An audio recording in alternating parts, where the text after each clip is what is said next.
repeat a bunch of this later when other folks show up, just so we have it. Hey, everybody, Jonty and me, we're going to be live for the next, I don't know, 3 hours. Yeah. So, hey, if you watch this whole video, thanks. But let's just see what happens. All right, so we are working on a bounty contract, an escrow contract for the bounty tracker that I built just to start thinking about distributing gimbals. And I've got 2 different contracts. One is a treasury that holds the funds that are allocated to this particular thing, which for now, in my case, is my personal gimbals, but could also be a treasury that's used for a group. So one contract holds the treasury funds and another holds individual bounties. The treasury should always contain 1 UTXO. This is just for now. Obviously, if we want a really robust system where multiple people might be able to commit to a bounty at once, we'd want to split this into multiple UTXOs. That's the concurrency issue. But I'm not addressing that yet. What I want is security and something that basically works at first, and will handle the case later on where 2 people try to claim a bounty at the same time. We've got a bounty contract that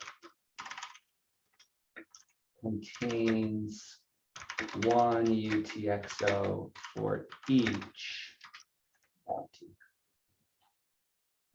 And I'm using it on testnet, so I have a testnet token called play with this policy ID, and an auth token that we'll talk about more in a moment with this policy ID. But on mainnet, we'll change this to be gimbals, and I will, as we'll see today, I'll have to mint auth tokens with a special property. These are basically going to be NFTs. Okay. We want an issuer to be able to deposit a bunch of funds at the treasury address. We want an issuer to be able to create drafts of bounties. These are basically going to be markdown files on the front end.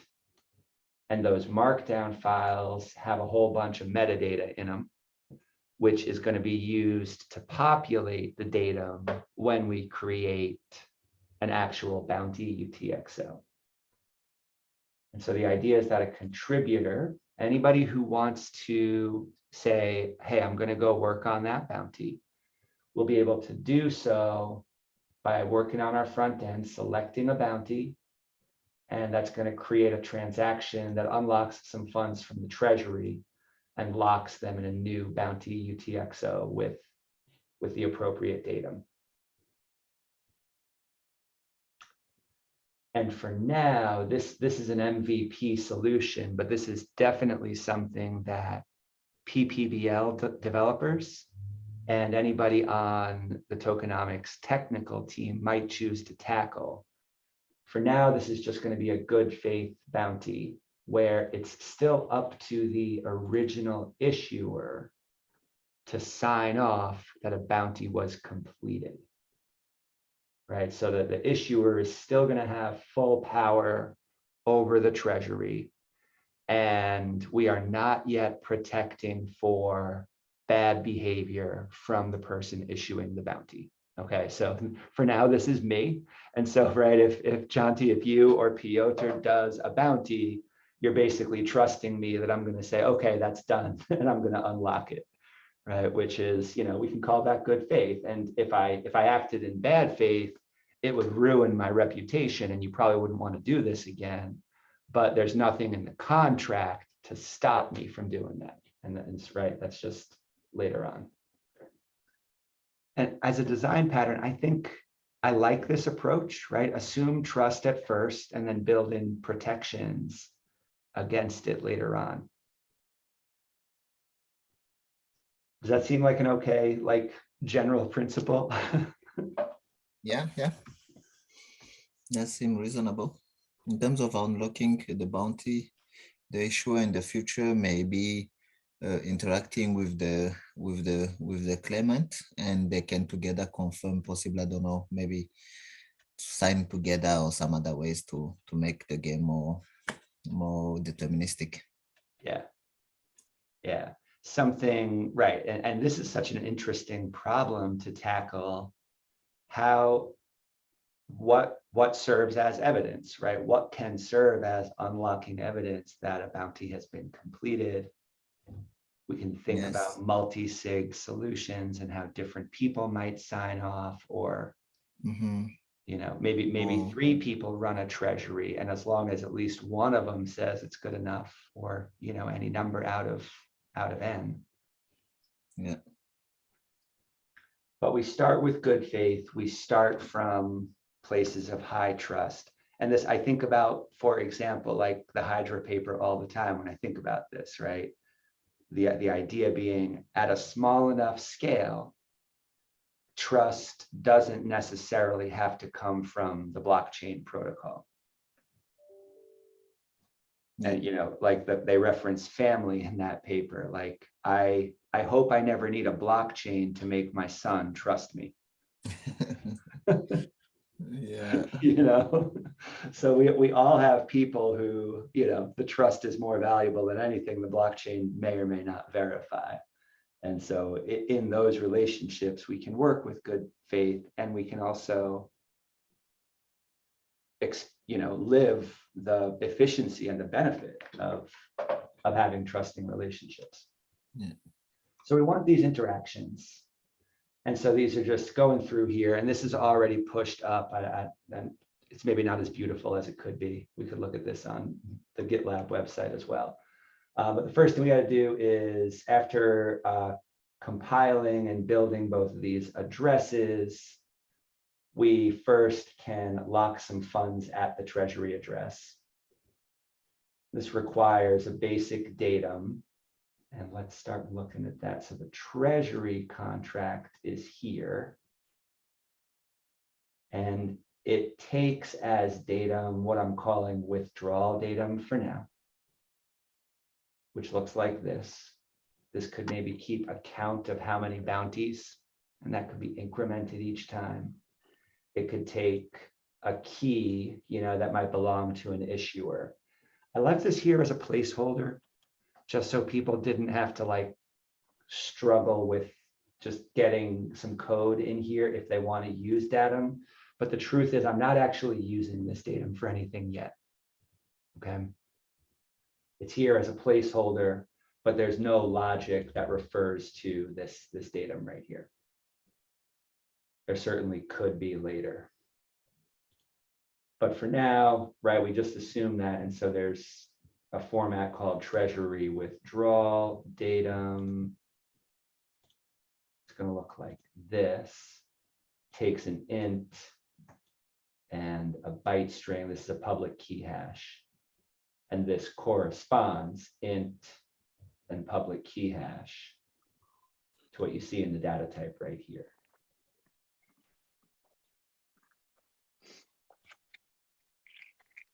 We want to just send a bunch of ADA value and play tokens to the treasury.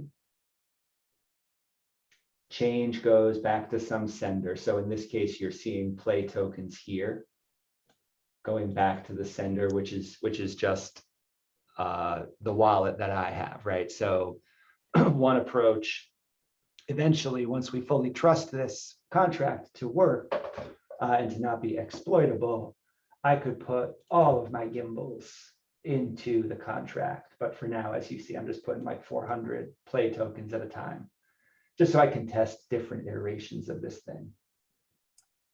Yeah. And James, just to be clear, why we are sending back the 11,600 is that the change address doesn't automatically accept native tokens. You have to separate them in transactions. That's my understanding, but let's double check that one again. The CLI has been giving me mixed messages about that one.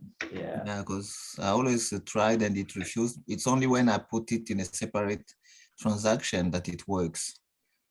As long as I use it as an input, the other remaining balances can stay, but if I use it as an input, I do have to create an output. Yeah. Yeah. And when Oh, you that's interesting. Right. Okay. So if you name them, okay. Yeah. Yeah.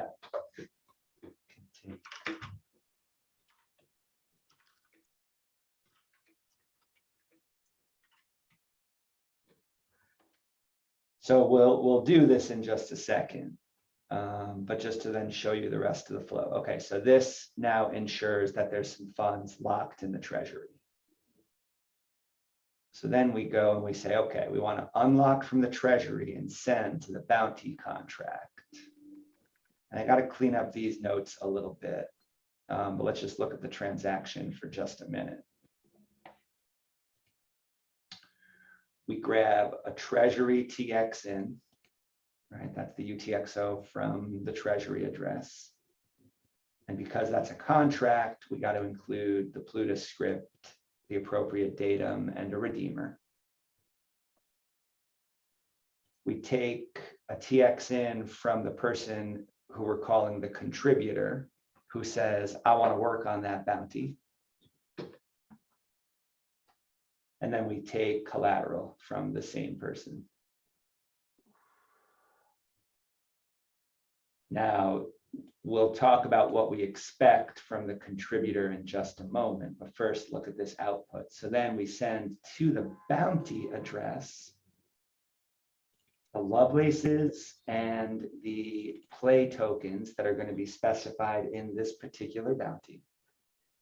And we include the authentication token that's expected to be input from the contributor. So this is a pretty opinionated decision, and I'm certain that there are other ways to do this. But what I chose to do here is to say, okay, anybody who's going to be able to come to this front end to say that they want to work on a bounty is going to have to first reach out to me off chain and say, hey, can you give me a bounty auth token so I can start working on some of this stuff. So that's the gatekeeper, right? That ensures that access to the treasury is controlled, in this case by me, the issuer, giving out access or authentication tokens to anybody who wants to work.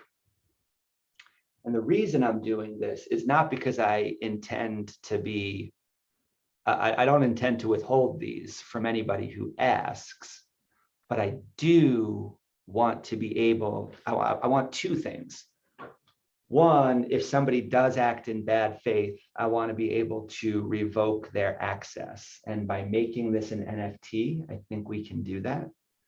That's an extension task that, I think we'll probably get to that more like next week.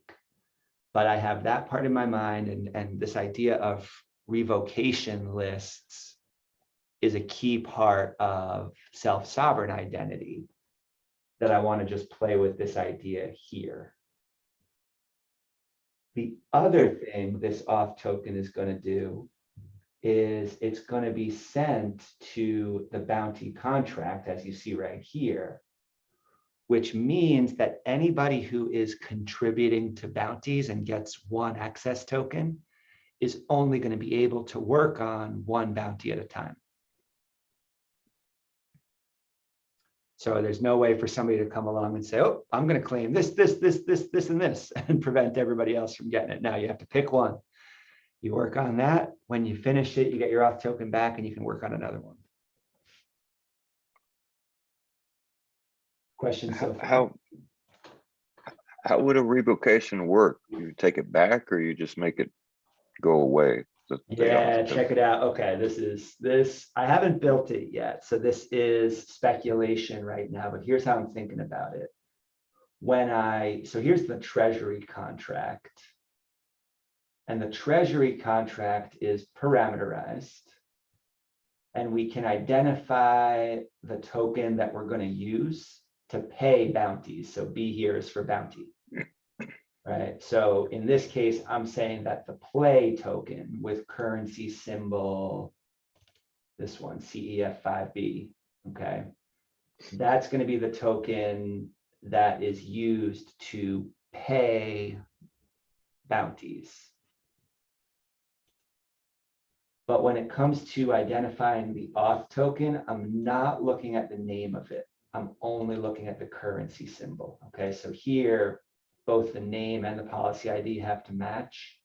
But with the auth token, I'm just going to write a minting policy where I can create tokens for, a different name for each one, right? So I could have the Jaunty one and the Piotr one, et cetera. And what I'm thinking I can do is, if that's how we build it, then if anybody ever does exploit the contract or otherwise ask in bad faith, I can add the name of their NFT to a list and check against that list. Now, doing so, right, one way to do that would be to hard code into the contract a revocation list, recompile it, right? And that would create a new contract address and would have to be updated here and there. But I think there are other ways to think about it, and I really want to explore that. I think that, it might be harder than I think, but I think it could be a really cool thing to at least look into and consider how we might handle that.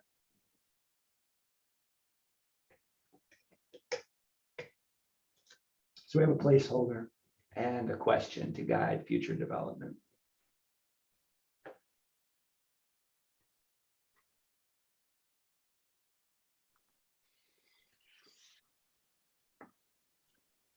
But for now, assuming people act in good faith, they'll have their access token and they'll cycle through it, right? Every time they say they want to work on a bounty, they'll send it to the contract, they'll get it back when that's completed.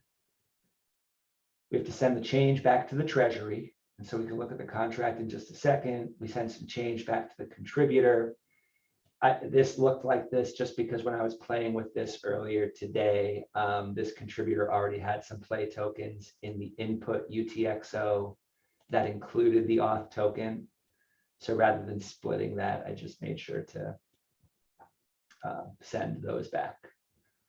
And so when we send from the bounty, we could choose to send two different UTXOs back to the contributor. So they have one that has a nice clean, just the auth token, and another that has other assets in it. But this works, and we can look at it in just a second. And it indeed locks the bounty at the bounty address. And just notice that the redeemer file that we use to unlock the treasury is the same file, treasury redeemer, that's used in the datum when we lock a new UTXO at the bounty contract. Okay, so the redeemer for the treasury matches the datum for the bounty.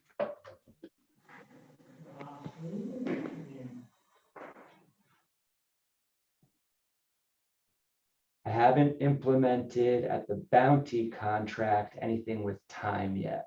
So for update to work, that's a next step over here. Right, we account for time in our, oh, this is bonfire. Let me open up bounty. Right, we have an expiration time in the bounty escrow datum. We're just not using it yet in the logic, but we will use it to fully implement cancel. Okay, that's just not built yet. And you can see right here, deadline reached. Oh, actually, no, we did put that in there. Okay, you're right. So to cancel, I just haven't tested cancel yet. Okay, so we do use that in the bounty. Good. Deadline reached. And then this distribution works. Okay, so this says, okay, grab a UTXO from the bounty contract, include the Plutus script, the appropriate datum. And here we're using Redeemer as the action, in this case, distribute. We're going to send this to the contributor who gets the full bounty and gets their auth token back. And then check it out. The original issuer has to sign this thing. And so notice one thing that's different in the sign transaction. The contributor for now has to sign this, which might not be. I want to make this so this isn't necessary. Yeah, okay. All right, so I'll come back to that later. I want to make it so it's not necessary for the contributor to sign. And I think the contract is fine for that. I'm just not building the transaction quite right.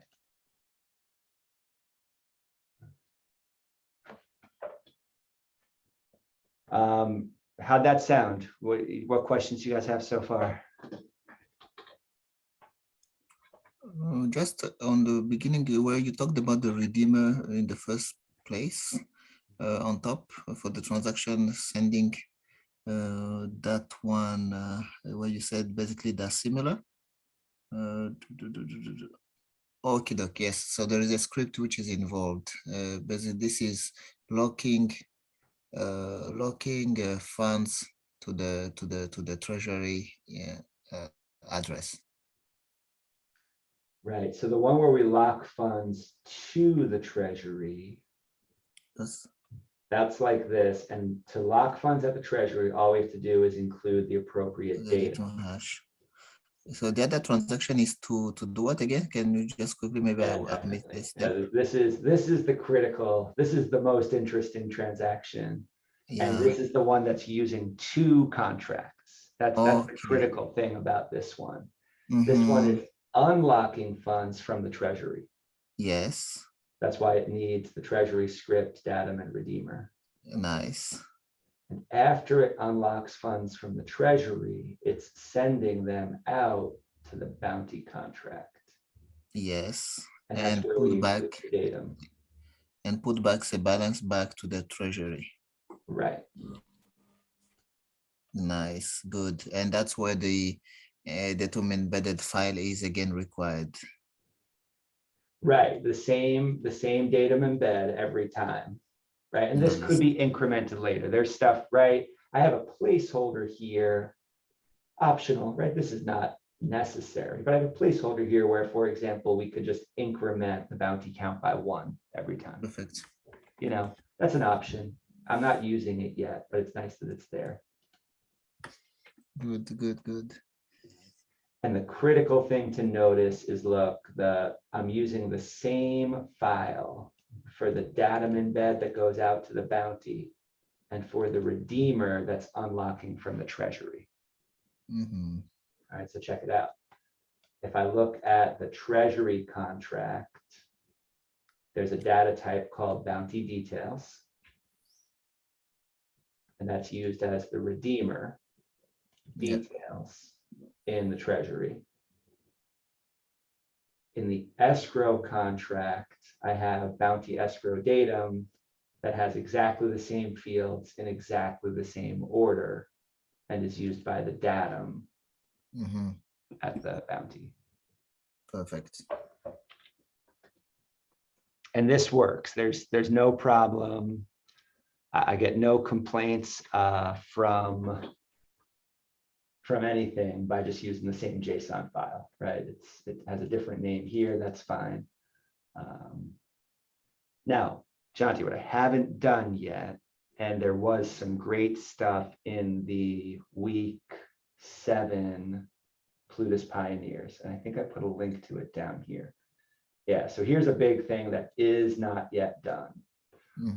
What I was thinking to do is to compare what's in the Redeemer, the incoming Redeemer that's trying to unlock from the treasury, and the outgoing datum that's going out to the bounty. I do want to compare those. Now this code here compiles, but it doesn't validate the way I want it to yet. So I just commented this out for now. And this is a really cool task to pick up that is going to help all of us learn about maybe, and how these different things work. So this is a really good place to pick up. I just didn't want it to be a blocker for getting the first thing working. And it's possible that this is unnecessary. I'm just not sure yet. Hi guys. Alex, what's going on? Just to show that I'm listening, and participating and trying to understand you actually. Glad you're here, buddy. We'll be here for the next couple hours, just patiently working. Yeah, so stick around for as long as you want. Well, I just don't want to interrupt you. I'm looking and trying to understand what you're doing. Some words are already like inside of me, like Redeemer is kind of familiar. It's often, actually, I have to write this down because I have this channel in my bar. It's called Strange Words, and I just put the things that I don't know, and yeah. So you're working on escrow, yeah? Yes, we are. And escrow is when a smart contract holds some amount of something between a transaction between two people until they agree who has the ownership of it, right? That's right. Okay. Right. In fact, you could argue that that's really all a Plutus contract is. Every Plutus contract is an escrow. Because what does it do? Well, when I write a Plutus contract, the end result of writing that Plutus contract is I get a new address. A contract address. And I wait. You write a contract and you get its address. So it's like a wallet in the blockchain, and there is some amount of something associated to it, right? Bingo. Hey, and the Cardano protocol can tell the difference, but you or me with our eyes, we would not be able to tell the difference between a wallet address and a contract address. They both look the same. Yeah, and there is a special tool that can tell them apart, or there is not. Right, exactly. Yeah, because it's just encoded information, but still, right? It looks like just an address, and therefore stuff can be sent there. Okay. So you write this contract address, and what can that contract address do? Well, it can hold funds. And when does it hold those funds until? Well, it holds those funds until certain conditions are met. Either it expires, or there is like change in the conditions in the environment or actions of the participants, right? Exactly. And isn't that pretty much what escrow is? Yeah, it looks like, Right. So right, this is a semantic argument, but at the bottom of it, so much of what a Plutus contract provides is more or less complicated escrow. And that's what we're looking at here is we write the rules. Okay, so there's a bunch of stuff to go through, but for now, let's just look at these rules. This is a validator. That's one of your keywords, okay? Let me write this down. Just strange words and keep writing. Okay.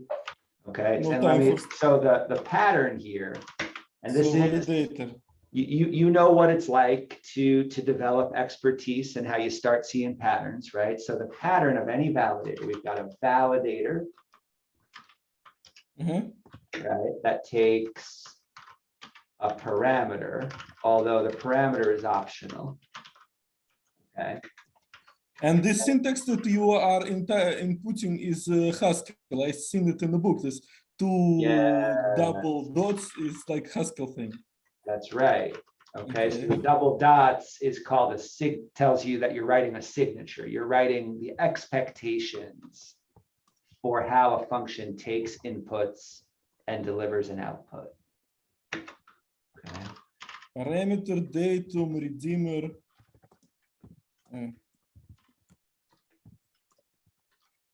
Context. So you're always going to have datum, redeemer, and context in a validator. You can optionally have a parameter. You could have many parameters if you want to. Sometimes you're going to see validators with even longer signatures because there's multiple parameters. All right. Right, but we're just using one here, and then a datum and a redeemer and a context. But what does a validator do? It can only return two things, true or false. Okay. It can say, yep, you did it, you're successful, or it could say, no, no, no, you don't have access to this value. So validator is a script which checks the smart contract if it's like the conditions are fulfilled or if the contract is valid. I don't understand this. That's all. The validator says that yes, you can unlock those funds that are held in escrow, or no, you can't. Okay, so it doesn't check the script for validity, just the script is already valid in the blockchain, and then validator is just checks the conditions of the world. Things happened, okay, everything good, release the money. All right, now, what does the validator check the conditions of? The answer is of a transaction. Okay, let me write this down. Validator checks the condition of a transaction. Man, this is so nice. Thank you so much. I'm digging the books, and this is kind of. Now, there's a bunch. Hey, Hari, good to see you. Now, there's a bunch of things that even before you get to the point of checking that all of the rules in the validator are being fulfilled, before you even get to that part, there's certain things that the Cardano protocol checks first. Okay, so imagine you're building a transaction and you've got all this fancy Plutus logic embedded in it. Fine. But if you don't balance your inputs and outputs in the first place, it doesn't even matter what the Plutus contract says. Okay, you won't even get to the point. And I'm going to show you what I mean by this in just a few minutes. Okay. All right. But these errors here, all of these trace if falses, these are all the things I want to check against when we're trying to unlock funds from some treasury contract. And I'm going to show you, we can find these errors. I'm going to show you how to make these errors appear on the command line in just a minute. All right. Okay. But before I even get to the point of checking against these errors right here, there's certain things I have to do. Okay. So let's talk about these one by one. I'm checking for 6 things if somebody tries to unlock funds from my treasury. Number 1, I'm checking that they have some authentication or access token. All right. I'm going to grant people access to my treasury by giving them an NFT if they ask for it. Okay, so that's off chain. That's not going to be automated yet, although later on it can be automated. For now, I'm going to say, hey, if you want to complete some of my bounties, just ping me, give me a wallet address, and I'll send you an NFT so that you have access. Okay. So that's the first thing we check for. The next thing we check that that access token is sent to the bounty contract. And I'm not going to change that right now. That's fine. right? My access token has to be sent to the bounty contract. So what this means is, okay, Alex, you say that Yeah. you want to do some bounties, right? Yeah. Pretend. Yeah, you're not committing to anything. Don't worry. Okay. I want to do some bounties. No, I'm being a mathematician right now. I'm using the mathematician's favorite word, suppose. Suppose Alex. Okay. Right? Suppose Alex wants to do some bounties. He sends me a DM. I send him one Alex bounty NFT so that he can access my treasury. So I do bounty means you have some work to do. You send me NFT. I do this work, authorize with NFT, and I get the money.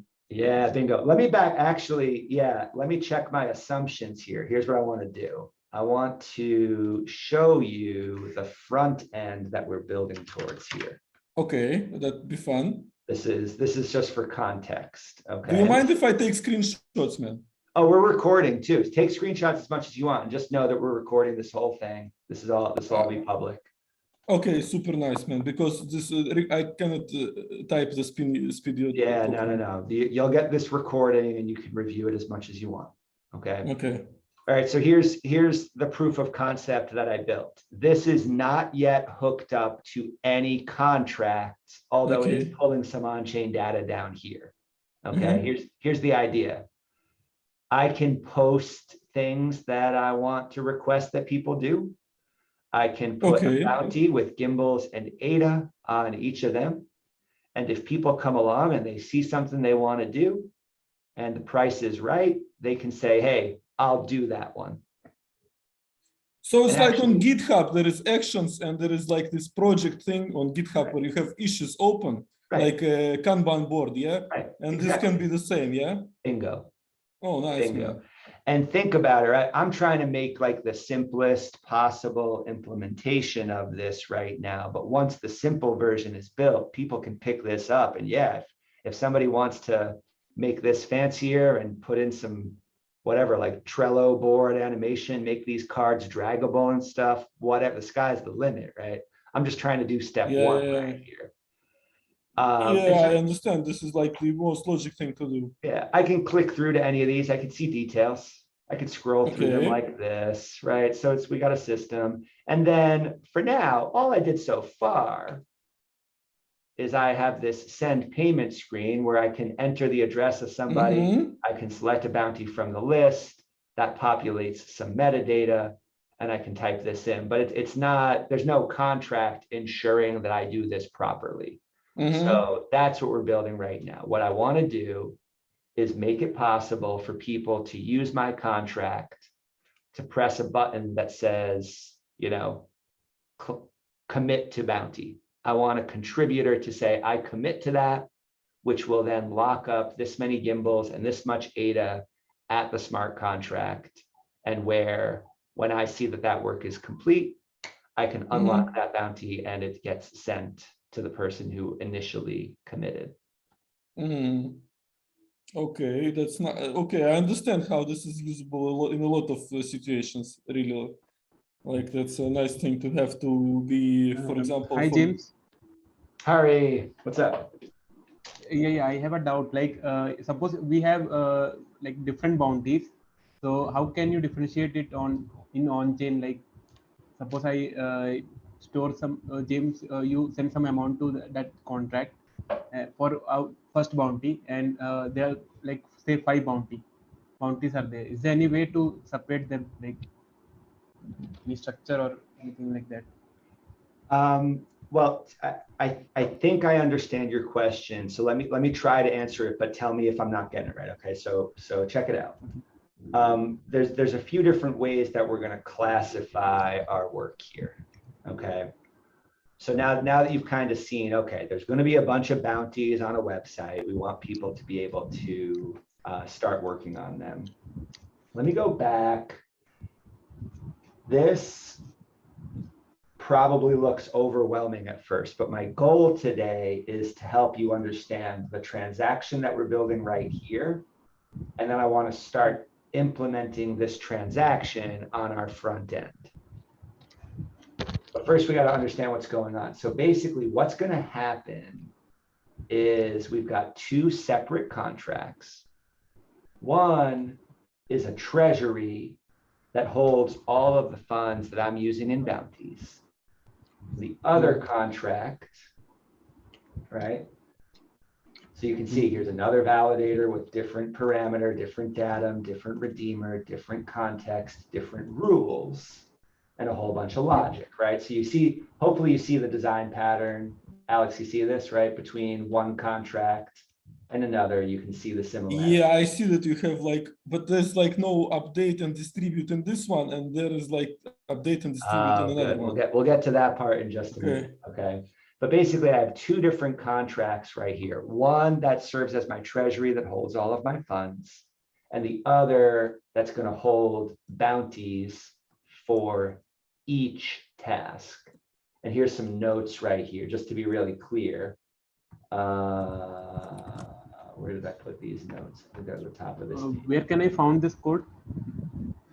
This is on GitLab under the Gimbal bounty repo. Okay, okay. Is the link available? Yeah, the link is in Discord right above the link to this Zoom call. Okay, thanks. Okay, I gotta find it too, you know, so that I have some context. Okay, live chat about bounty escrow. Yeah, so you can go straight there and all the Thanks, code man. is there. Yeah, I will later, because for me, Yeah. Plutus code for now is a bit, well. Me too. All right, so we've got these two different contracts, treasury and bounty. The treasury is always going to contain exactly one UTXO with all of my leftover funds. And the bounty contract is going to hold one UTXO for each bounty. Okay. Okay. It that like, but okay, anyway, later, because UTXO I was trying today to explain to my team, and I almost broke in tears trying to formulate what the fuck and how it works. Yeah. Hey, take your time with this concept. It's the most important concept to understand. And I'm going to show you this too. Okay. So after what I'm doing now is giving you a high level view of how this thing works. But then I'm going to show you the transactions, and I'm hoping that that's going to help you understand a little bit more about UTXOs. But don't worry, it takes a long time it took me like probably 8 months to wrap my mind around, okay, UTXO is. Yeah, it's not intuitive for sure. I can relate to this, man. This is a totally strange. Hey, it takes time. We need practice with these models, right? So anyway, here's a big old transaction, but this transaction is interesting because it has, look at all these different TXN lines. Okay, so there's a TXN from the treasury, which is a contract. And because this transaction in is coming from a contract, we have to include the Plutus script, some datum, and some redeemer. We have another TXN that's just coming from a contributor who says that they want to work on something. Notice that this one doesn't have anything else underneath it. It doesn't have a script file, datum, or redeemer. It's just the TXN. He just checks in. Yeah, it's just the UTXO. And again, I'm going to show you what a UTXO looks like in just a second. And then collateral, anybody who's interacting with a smart contract must include collateral. And that's kind of a protocol level guard against malicious. You have to write this down. Okay. Collateral. Okay. So are we using go ahead. second contract to unlock the first one? Oh, Hari, I couldn't hear you there. Sorry. Guys, I'm so gonna are we pause using for the some tea second and come contract? back, okay? Okay. Hari, sorry. Try one more time. So are we using the second contract to unlock the main one in which you are holding all the funds? Yeah, so what this transaction does is it says it basically submits a request to the treasury for funds. And if it's successful, I'm going to show you how it is successful in just a minute, right? This transaction is saying, okay, I want to grab some funds from the treasury. And if I can do that successfully, that's going to lock a bounty at the bounty contract. So from the treasury contract is our TXN. And then we have a TX out to the bounty contract. We also have a TX out to the treasury. That's where the change goes. Okay, so there was a certain amount of ADA and play or gimbal tokens in the treasury. Some of them get sent to the bounty and the rest get sent back to the treasury. Can you repeat that logic? I don't Yep. get it. Yeah, no, this is good. And we should probably, you know what? I have a, here, you know what I've got here? Give me 1 second. I have a picture of this on my whiteboard that I'm going to put in the Discord chat right now. Yeah, thanks. These are my notes to myself that I wrote down before I started writing any code this morning. Yeah. James, I have also the same. Maybe I can PM you, DM you, and you can check out if I understand right, because I write notes to myself. It's like 10 lines of text. At some point, not now. Yeah. Well, and I want you, the goal here is to start. I don't want to be like the final source of truth, right? I want you to try to show that to somebody else and see if it makes sense to them. So I'll take a look, but I hope you'll also test out. I show it to my team. I show it to my team, man. Yeah. All right. I'm just going to throw this image up here. This is going into live chat in Discord, just so you have it. And take a moment to look at that picture and tell me if that makes sense. Well, I actually can post it in the live chat with you, okay? Do you mind? No, it's fine. Super. Oh yeah, I see the CTXO. Okay, I'm posting the text below. It's a little bit informal, you know, but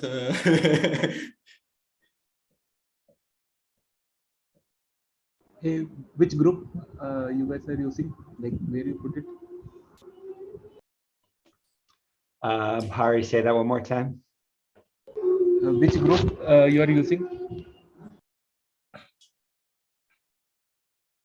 I still missed the first part. I'm sorry. which group? Live chat in Gimbal Labs, man. Drop in Hold and on, meet Alex, up. hold on. I'm trying to hear Hari. Sorry. Yeah. Which which chat you are putting it, like the Discord? We have different thing like drop in, meetup. Or which Oh, one? sorry. Live chat here. I'll ping you right here. Oh, okay, we got it. Got it. So this is the idea, right? This picture. Treasury contract.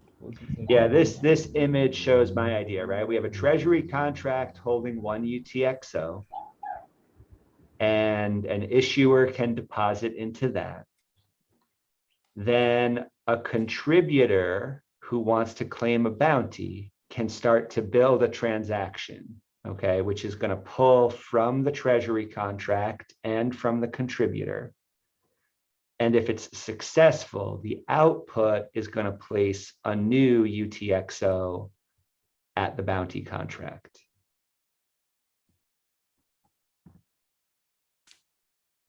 Okay, so have one treasury TX from a contributor, and then it goes to bounty contract.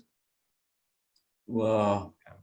Yeah. Now, hold on. This will start to make more sense once I show you this transaction. But before we get to this, I just want to look at the Plutus a little bit more. And it's not my intention for you to understand all of this the first time, but I want you to have this in mind as we go through it. Once again, the validator can just check whether or not a bunch of things are true. All it can do. And it can have a lot of things. In this case, I'm checking 6 things. I'm checking that the contributor has the auth token and leaves it at the bounty contract address. I'm checking that what we actually have in the output value matches bounty details. What's bounty details? It's right here. What is that? That's the redeemer. Okay, so bounty details is the redeemer. And look, I'm just counting, right? So parameter, datum, redeemer, context, parameter, datum, redeemer, context.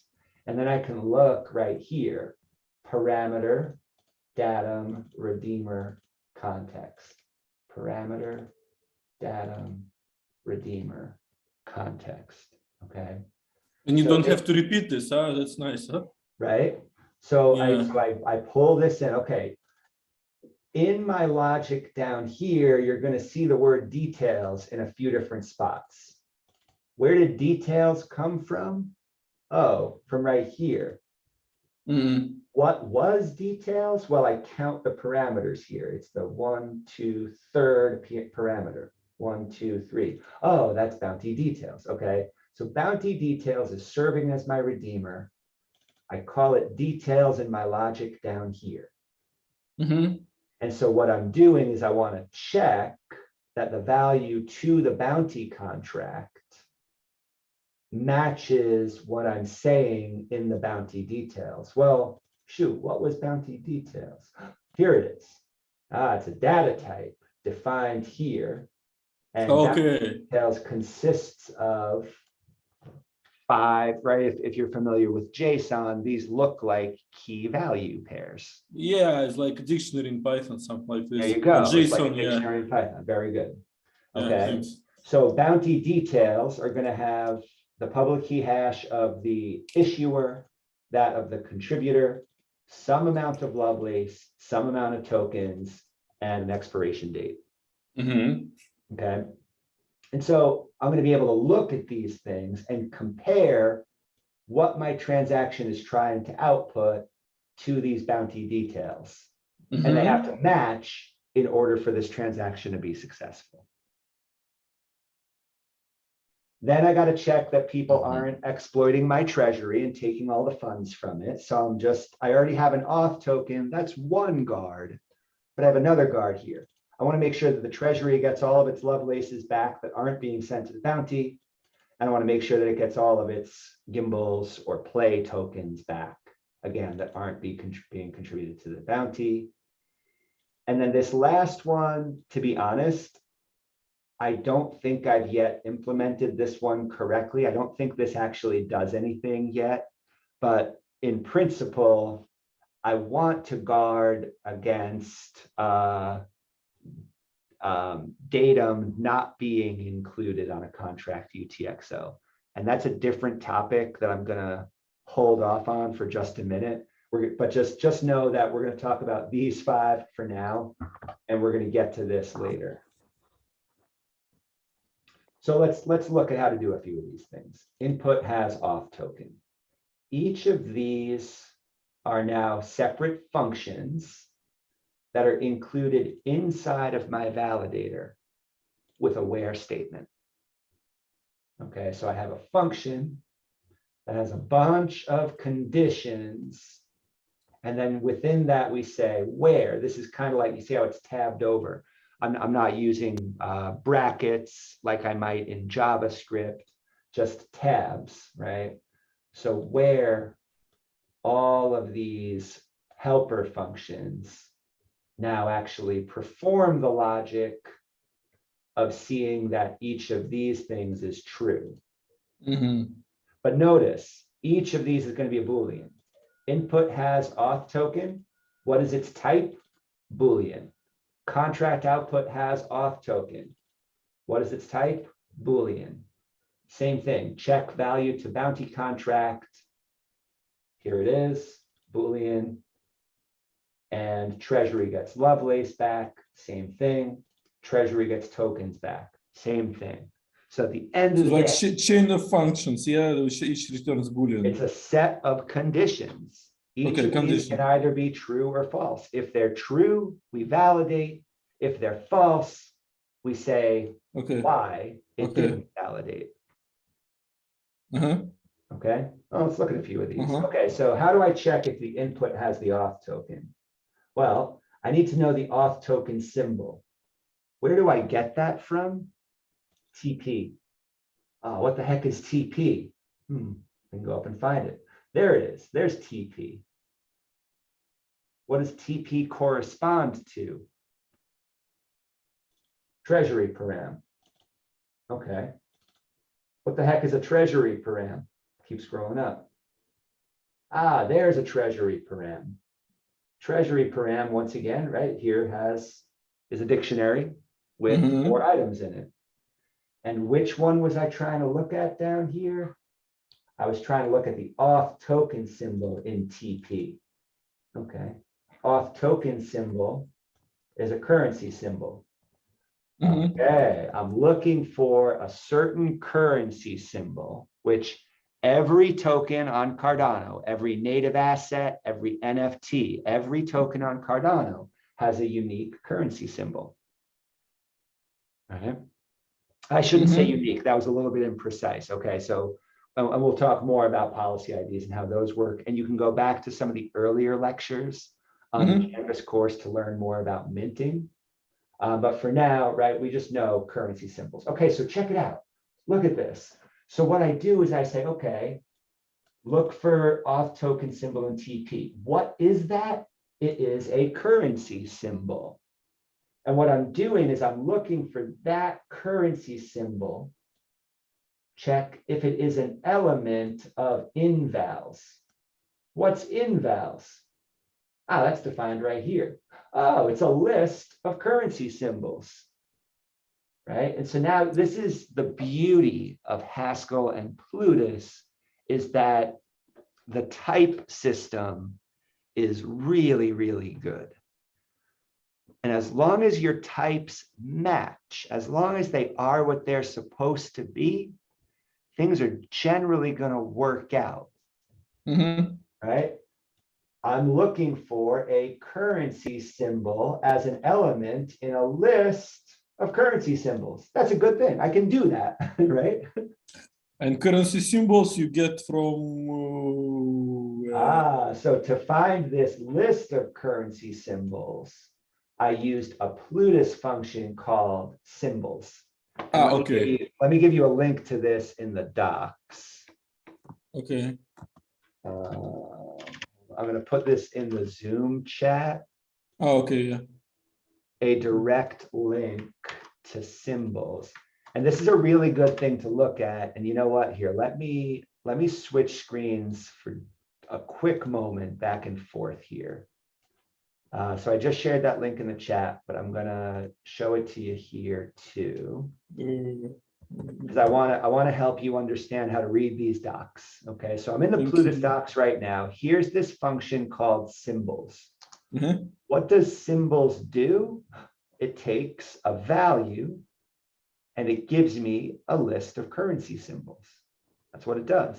I'm just going to copy this signature right here, and I'm going to paste it. I know you can't see where I'm pasting. I'm just pasting it into the Haskell code I was just looking at, so we can look at that in just a minute.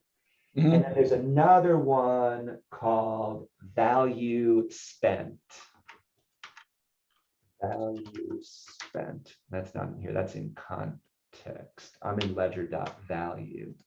So look, I'm currently in the Plutus v1 ledger.value docs. But there's another function I want to show you called value spent. So I'm going to click on quick jump up here. I'm going to type value spent. There it is. It's in contexts. Here it is. Value spent takes a TX info and gives me a value. I'm going to copy that signature over to here as well.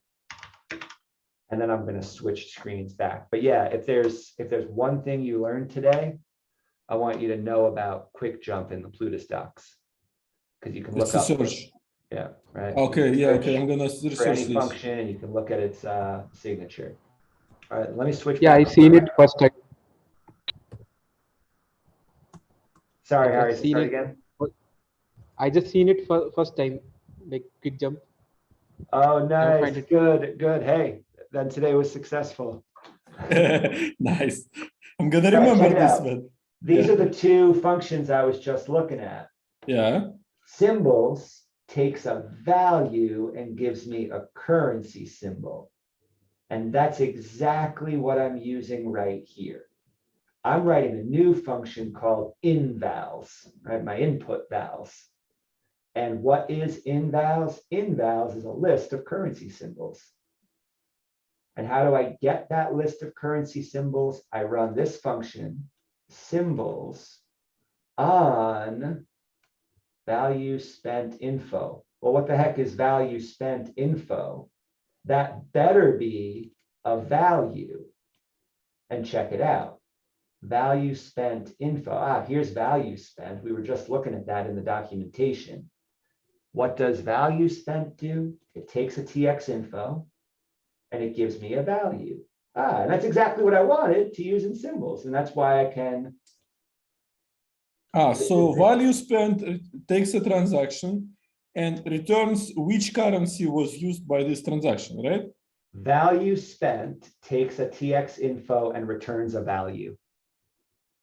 And TX info is transaction info. TX info, right. So check it out. Info is what I'm using right here. Well, what's info? That's the first thing I defined. And what is its type? TX info. So I'm able to pass info here because this type matches the expected type in the documentation. Okay. And then this gives me a value as shown in this signature. So that means I can take this right here, this value, and input it into symbols. And by the way, this $ is confusing to people at first. So a different way to write the same thing would be to wrap value spent info in parentheses. This is exactly equivalent to using the $ like I was just doing it. And it's really a matter of taste, okay? Whether you prefer to use the parentheses or the $. You can see that throughout this file, I use parentheses frequently, but I also use $. And sometimes I use both in the same line. I'm just doing this in a way that makes sense to me. I don't like having many layers of nested parentheses. So I try to avoid that. And I think, you know, now that I've been practicing and I know what the $ means, I like this syntax. So $ is equal to open and close bracket to what's after. It's putting this $ here is equivalent to wrapping this in parentheses. Okay, fair enough. Good, thank you very much. Yeah. So we get a list of currency symbols by using these two Plutus built-in functions. And then from that list of currency symbols, we simply use, this is an inline Haskell function called element. And what element does, right, elem does, is it checks to see if this, I want to use the word object, but that's not the right word to use. If this list item, right, if this thing right here, in this case, currency symbol, is an item in this list or an element in this list. All right, so that's how input has auth token works. All the logic we And need. symbols and value spent are properly named inbuilt functions. They are properly named Plutus functions. Okay, Plutus functions. Yeah.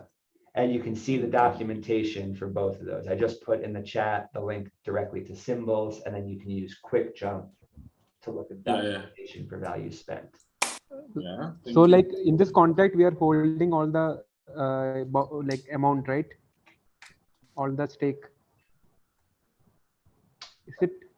Where do you see amount? I don't see any amount. Like, is this contract holding all the treasury, or like? I'm just asking you. Like, there are two contracts, right? Yeah, this is the treasury. Treasury. Okay. Yeah, this is just a treasury. So the first thing we check is if somebody wants to even have access to my treasury, they first have to have an access token. And so what I can do is I can protect my treasury by first making sure that anybody who tries to unlock funds there has to have one of my access tokens as input. That's a pretty good guard. That's a pretty efficient way to stop people from having access to something. All right, so the next one, Contract output has the auth token. So now the reason I'm doing it this way, Alex knows this about me. I love focus. I don't do well when I have 16 different ideas in my head at the same time. I like focusing on one idea at the same time because then I'm more likely to get it done. And then I can think of my other 15 ideas after that, one by one. And that's what I want to encourage people to do with our bounties. I don't want anybody to be able to come along, look at the list of bounties and say, ooh, I'll do that one, that one, that one, and that one, and commit to all of them. I only want people to be able to commit to one bounty at a time. So here's how we achieve that. I say, okay, I see that you have that access token in your input. And what I want to make sure about is that whatever is sent to the bounty contract is now going to have that auth token in its output. So how do we do that? Well, the first thing I can do is I write a function called toBountyContract. And this is going to give me a value. This is going to tell me all of the value that's being sent in the UTXO that's going to the bounty contract. How do I do it? Well, the bounty contract is identified in TP, just like the auth Transaction token. parameters TP, yeah? There you go. See these patterns? TP, treasury parameter. Treasury parameters. Okay. And what's another one of my treasury parameters? A bounty contract. What is the bounty contract? It's a validator hash. This is different from a public key hash, which would be used for a wallet held by a person. A validator hash it gives me a hash that looks just like a public key hash, but instead it's the hash of the contract of the validator address. So I can identify that, okay, anytime somebody interacts with my treasury, which I define this way with an auth token, a bounty contract, and then some token that's going to be used to pay those bounties. I say, okay, if you want to interact with my treasury, you got to show me your auth token, and then you have to send that auth token to the bounty contract. And so this is another built-in Plutus function. And if you guys still have, is it helpful? You know what? I'll jump back into the docs for a second. I think it's helpful. Let me just one question. Yeah. So if I send my auth token to the bounty contract, I don't have it anymore. And this is how you ensure that I just take one bounty at a time, right? That's right, Alex. I'm not going to let you work on 7 things at a time. Well, you know, I like to work on 20 things at a time. Now, I can't stop you in other areas of your life, but hey, listen, when it comes to working with me, I could say, hey, 1 thing at a time. That's fair, man. Fair enough. And Okay. well, I respect that. Totally. So let's look Brilliant. at this. All right, value locked by. I think that's a fair rule. You know, we're not trying to dictate too much, but we want to celebrate the power of focus. All right, value locked by. Yeah, that's what I'm looking for. Okay, what does value locked by do? Cool. We've already seen TX info, haven't we? Yeah, it Yeah. was before somewhere in the beginning. And I just showed you validator hash. That's part of my treasury parameter.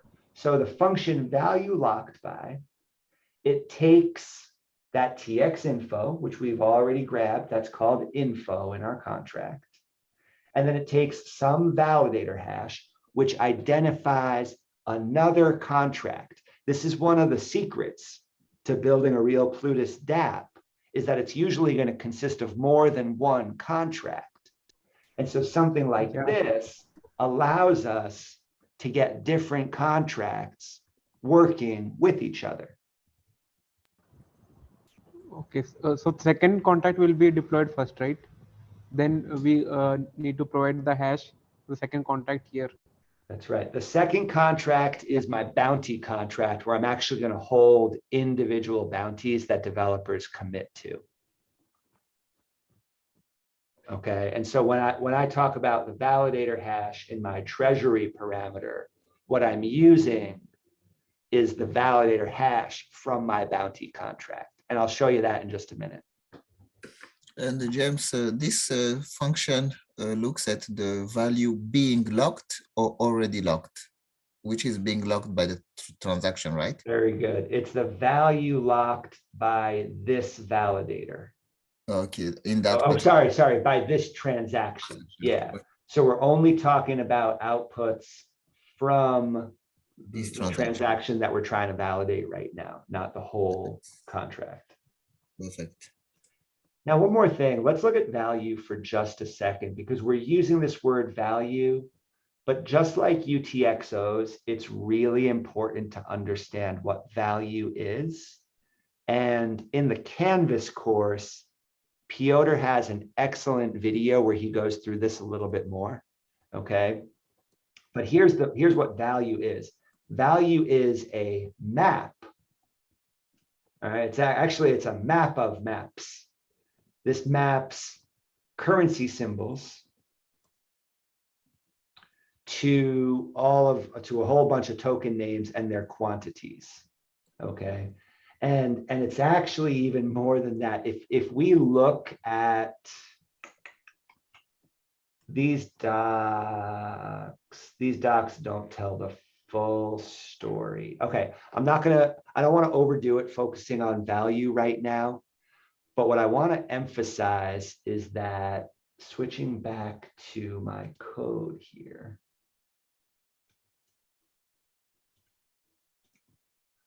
What I want to emphasize is that when we get a value like we're doing right here, we're actually getting, Haskell uses the word map, but I know that can trip people up a little bit at first. Think of this value right here as a list of all of the different assets that are being sent. Okay, so when I send a UTXO, it has to include ADA, at least for now. And then it can include any number of other tokens or NFTs. Okay, and when we talk about the value of a UTXO, we're talking about all of that. So value of UTXO is it's a kind of a data structure that has all the stuff about well, in the book there was, like he mentioned, that is indexed, there is index of outputs, and each output has value and address, and the value is this, what you mean, yeah? Bingo. Okay. Right. Every UTXO has three things. It has an address, it has its value, and then it might have a datum or a datum hash.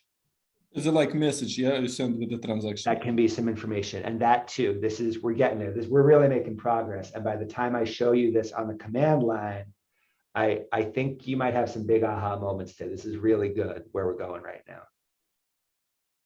Okay, so needless to say, I get the value to the bounty contract. I call that to bounty contract, okay? And then check it out. I use that right here. Output has stealth token.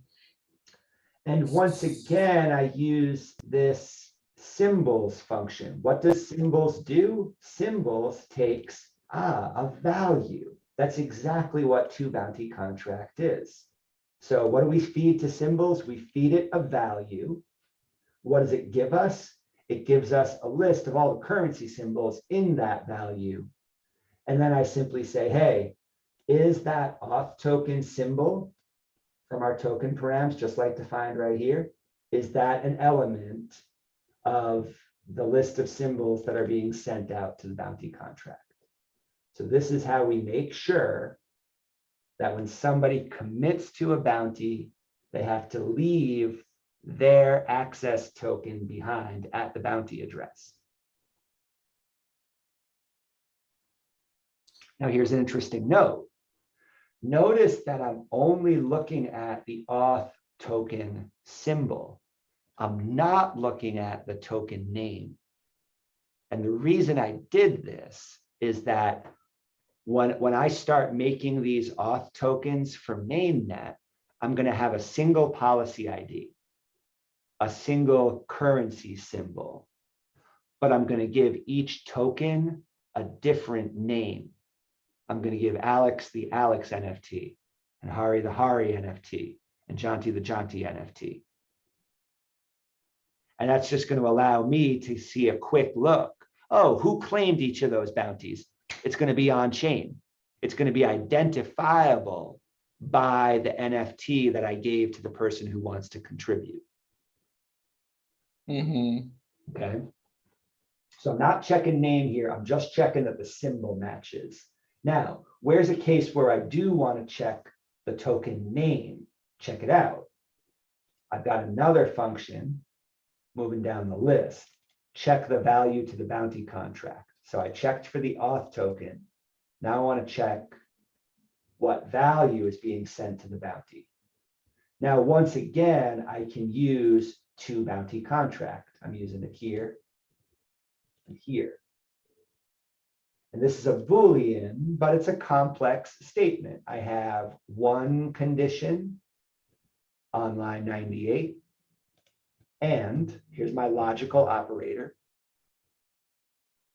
And this condition. So in order for check value to bounty contract to return true, both of these conditions have to return true.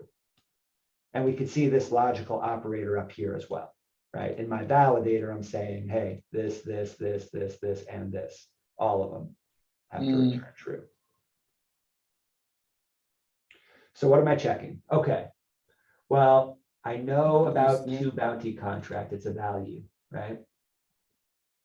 And long story short, I can use the function from value to extract the value. And then I can look, well, this is an ADA function, okay? So I can get the Lovelace of the ADA value in the total value. And this is checking the ADA. And that has to be greater than or equal to the Lovelace amount in details. What was details? Details was my bounty details. What's bounty details? Oh, it has a Lovelace amount in it. So that's what I'm comparing to. I'm also comparing the token amount. Okay, so on the next line, so I want to know that the Lovelaces are more than the Lovelace amount in details. And I want to know that the token amount is met as well. This one's just a little different. So this value of is a good one to look up in the Plutus docs. Value of takes a value, a currency symbol, and a currency name, and it returns an integer. So if you look up value of in those Plutus docs, you can find this, and you'll see that it takes a value, a currency symbol, a currency name, and it returns an integer. And all we do is we check, hey, is that integer greater than or equal to the amount specified here, which was also an integer. So token amount is the amount that a particular token allow, right? Like to take it from the contract. Yeah, and this is Is that specified. the case? Right, every UTXO in the bounty contract is going to have this datum attached to it.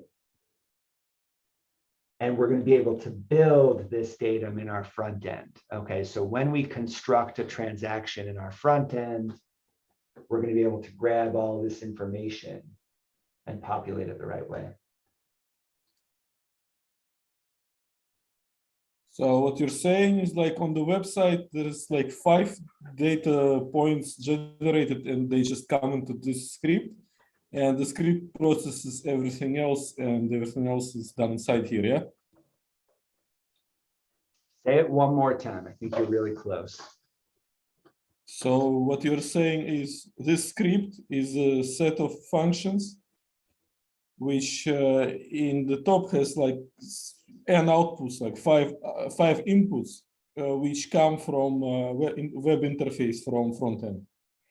And somebody would fill a form on the website, or just it would be in the description of a smart contract written there by the creator of the, or not the smart, of the bounty written there by the creator. And all this data would come, like you press a button and it just goes into these 5 points, and they start to, they go into the validator and it returns true or false. Right. Right. I'm going to show you how to build this data on the Cardano CLI before we go to the front. Okay, okay. And so, yeah, you'll get to see that process that you described, and we'll keep building that up. Just a few more things I want you to see. All right. And I know this is slow, but I think this is really the right pace for us right now, right? I'm not rushing anywhere. Yeah, I want you guys to have a real picture of what we're trying to do before we then build a transaction. Okay. So the last thing I got to do is I got to protect my treasury one more way, right? So I'm already gating access with an access token, but even if I give somebody an access token, I don't want them to be able to just take all of my ADA and tokens that are held at my treasury. So the other thing we're going to validate is we're going to make sure that the treasury gets its Lovelace and tokens back. Let's see if this logic makes sense. So first of all, I get a couple of values. What is the amount of value? Actually, whoops, sorry, helper functions I didn't cover yet. Here's where we left off. Okay, let's cover these first. So the first thing we do, there's some really special Plutus functions that allow a contract to look at itself. Find own input is one of them. Okay, find own input tells you what UTXOs. And so when you see TX out right here, you can, this is basically synonymous with a UTXO on Cardano. So we can say, okay, are there any UTXOs coming from our own self, our own contract, in this case, from the treasury? And we look at cases here. We say, okay, well, if there aren't, if there's nothing, then we just say, hey, treasury input missing, and that would stop our program. But if there is something, then we pass that along. And TX info resolved is going to give us that TX out that we're looking for. We can also look at the TX outs that are going back to the contract that we're talking about. Once again, in this case, the treasury. And get continuing outputs is a special function that does that. This tells us the list, basically, of all of the TX outs, they're going back to the treasury. So this is a little trick I picked up in Plutus Pioneers. This right here, this pattern says, hey, if the list of TX outs you get from get continuing outputs has exactly one element in it, give me that element. Give me that TX out. If anything else, if that list is empty, or if that list is longer than one item, give us an error. This contract is only going to work if every transaction that tries to pull from it sends one and only one UTXO back to the treasury contract. Okay, so that you cannot like kind of take a bounty and hack it to funnel funds to someone else, yeah? That's the idea. Okay. Now we still have to try to break this thing. I haven't tested it enough that I would want to sell this to somebody with big business. All right, we got to test it and make sure that there's not holes in it. And I'm certainly not convinced that that's true yet. Okay, but the basic logic is here. All right, so in both cases, we're checking that some things are true, that there is input from the treasury, and there's exactly one output to the treasury. And what do both of those do? They give us a UTXO. So from that, own input, own output, own input, own output, we could take the TX out value of a UTXO, and that gives us a value. So this gives us, okay, here's all the values that were coming in from the treasury. Here's all the values that are being returned to the treasury. So that will be valid as long as the treasury's balance is positive. Well, so then I wrote these two extra functions right here. Here's our two Booleans that we're checking. I want to know the treasury gets its Lovelace back. So I do a little subtraction. I say, wait, take whatever Lovelaces there were in the input, subtract the Lovelaces that were in the output, which is going to be less because I expect to be getting rid of some things. So this should give me a positive number that should be less than the number of Lovelaces that were sent to the bounty contract.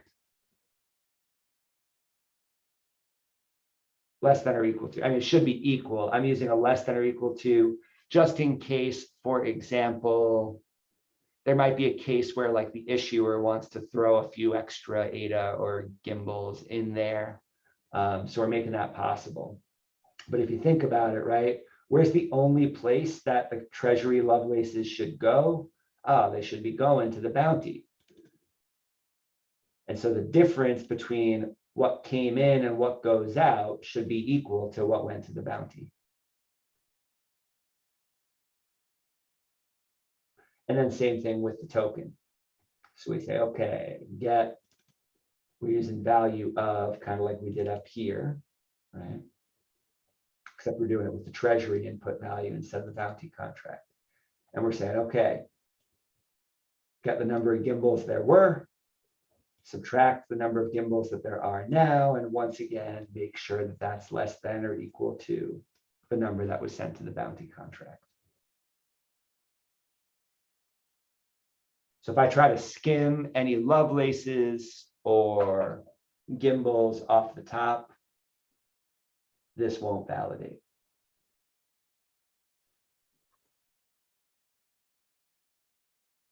We got this function that doesn't work yet, but it does compile. I just don't think it does anything. So if we have time, we can get back to discussing this today or tomorrow. And then future task is checking that incoming redeemer matches outgoing data, but that too, we'll get to that later.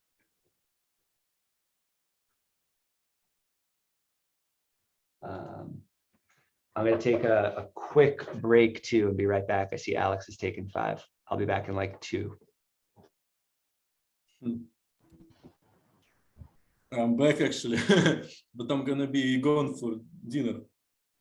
And so, guys, Genti, Harry, there's like 3 of us here, right? Yeah.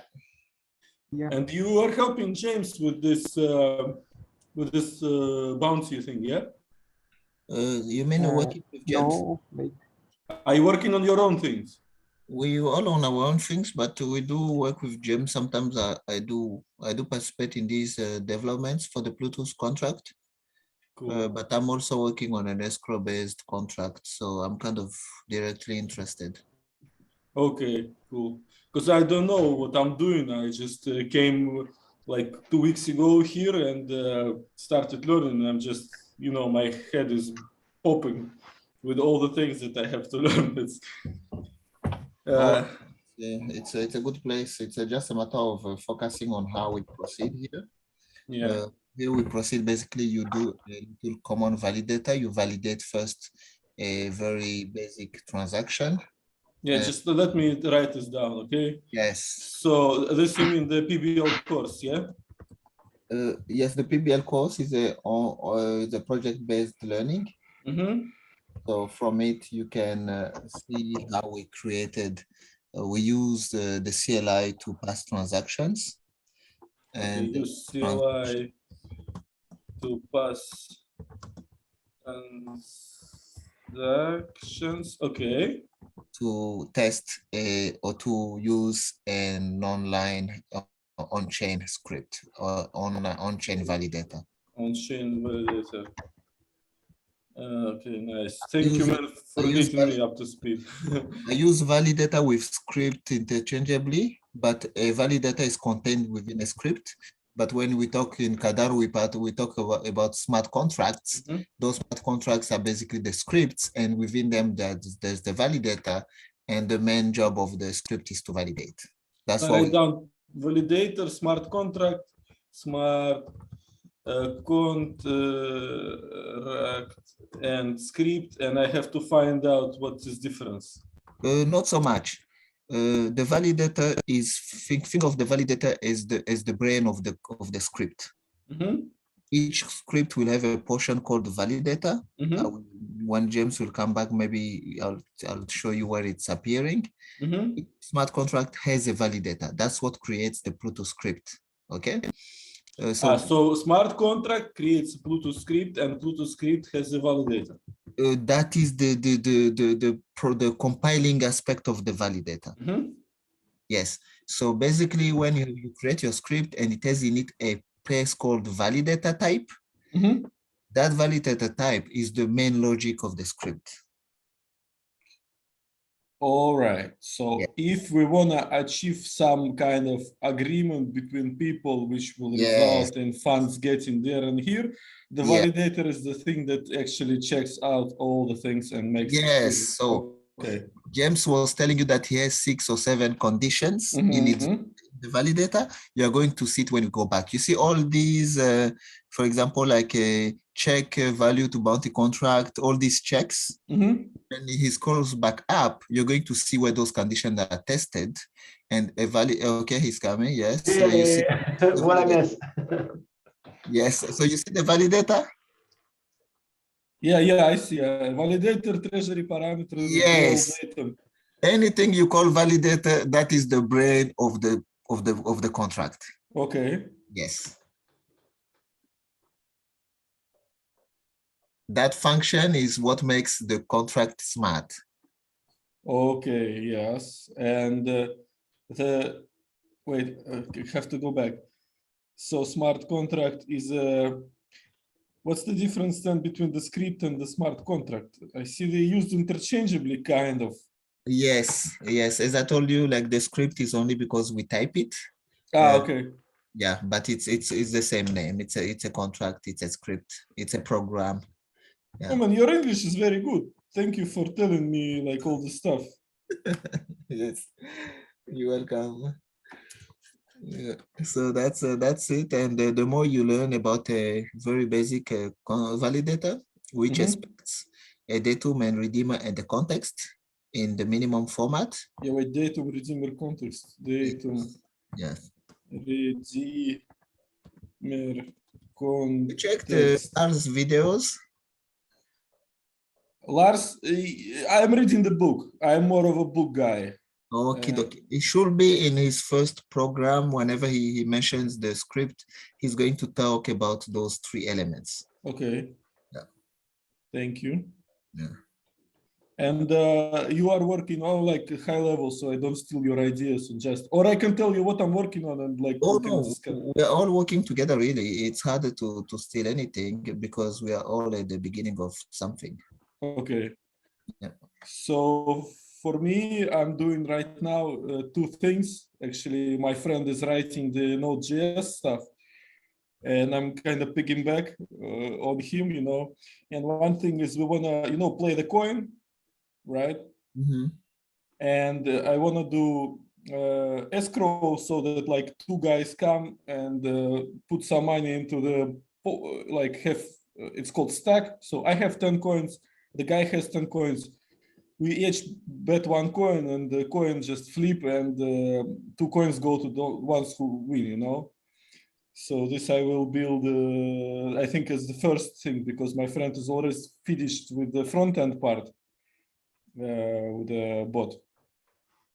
And that's, I think, I'm gonna try to build with this course, or something what you will be building, because it's maybe easier, you know. Yeah, well, so the motivation here is to give anybody a chance to keep building. Okay, so Okay. yeah, just to be really clear, please steal this code. It's yours. Thank you. Thank you. Okay, that's why we're doing this. This is a place to start. Please don't use this on mainnet yet. It's not safe if you don't know what you're doing. Yeah, man, for sure, for sure. But it's a place to start. I want you to have something to work with, and I want to give you the opportunity to add your own ideas to this. Okay, and you might have different ways to think about it, but certainly that's our motivation. Now, Yeah, thanks. this idea of multiple implementations is really relevant right now.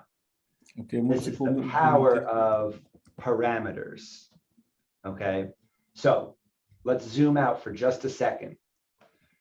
We talked earlier about how the end result of writing a good Plutus contract is that you're going to have a contract address. You're going to have an address where you can lock funds and use the logic of that contract. Okay. Well, what if you write really good logic and other people want to use it? That's what parameters are for. Let's take a look at what these parameters are through a different lens right now. Treasury params.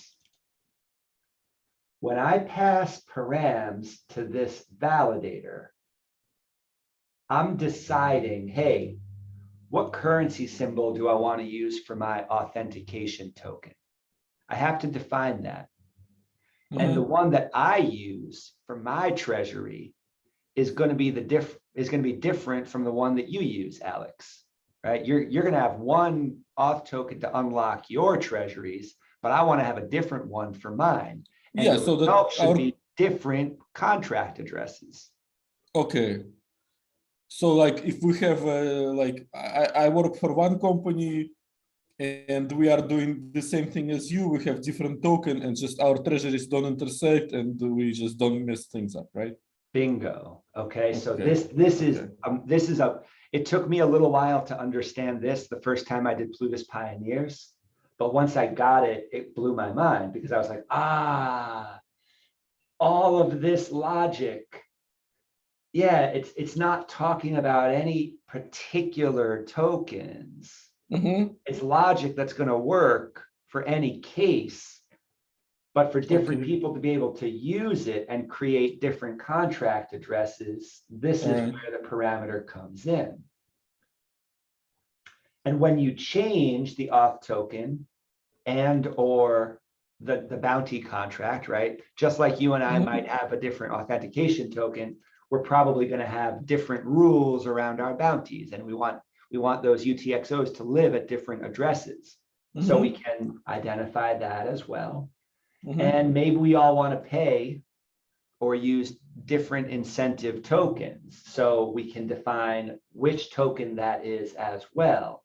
And whenever we define any number of these things differently, the end result is going to be a unique contract address, even though the logic is all the same.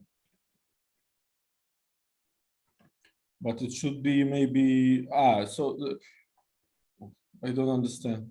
Well, I didn't understand either because I'm not showing you the full story right now. So here's the next piece. Once you write a validator, and this is still a Haskell file. I haven't compiled this to anything yet. So now we have to talk about how we compile this validator to a Plutus core file. And that happens over here. This is a relatively short file called escrow compiler. It's in the repo, just like everything else we're looking at today.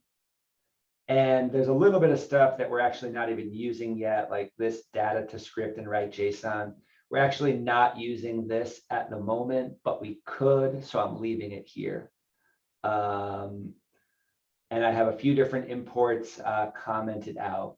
The most important thing to see is, hey, here is where we actually write the Plutus core file with a given name. Okay, so I want to write a new Plutus file called bounty-treasury.plutus. That's okay. Where is it coming from? It's coming from the bounty treasury validator. So bounty treasury dot validator, which is defined down here at the end of the file. Oh, that's so similar to Python. Like you have also like Right, all this right. like small function, and there's like a whole bunch of parameters in the files. Bingo, bingo. And all of this is pretty much boilerplate. You'll change a couple of, types right here, but this is going to be boilerplate that's not going to change. Nobody's going to be innovative right here. There's just one right way to do this, okay?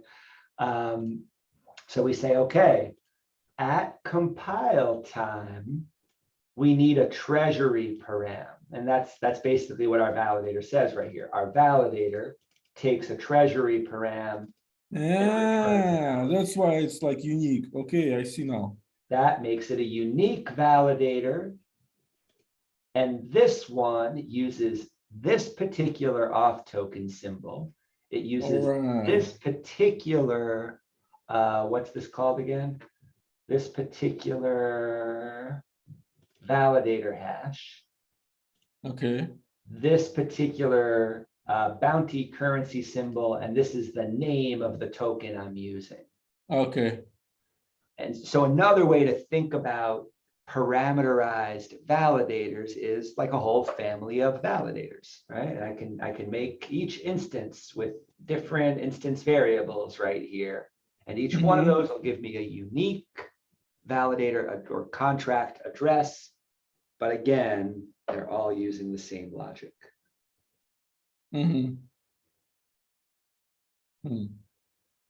And if I make several validator contracts which use like different names, but say, for example, same auth token symbol and same bounty symbol. Oh, no, not bounty symbol, something else. Like I can make whatever fields you want. When you define your type for your parameter, you can put, this is where you can be creative.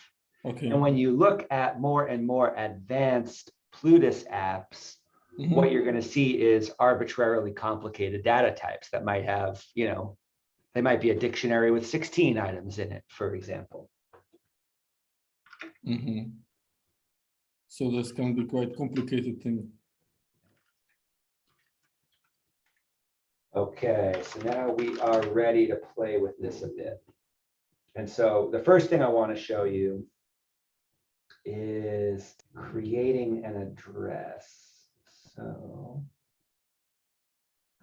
just 1 second.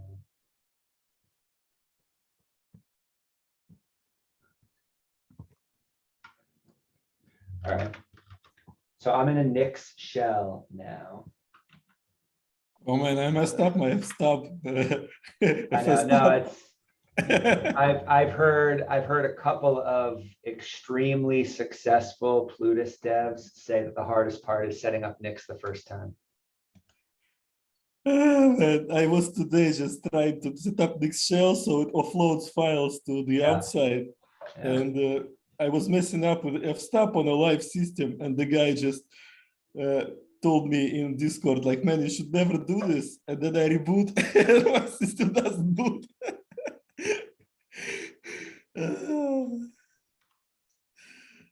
So yeah, I just hang in there. I want you to know that it's been hard for everybody, and part of the reason it's hard is that there's unique little details depending on what device and operating system you're using. So it's one of those things that stick with it, try to get the help you need, and eventually you'll have it running.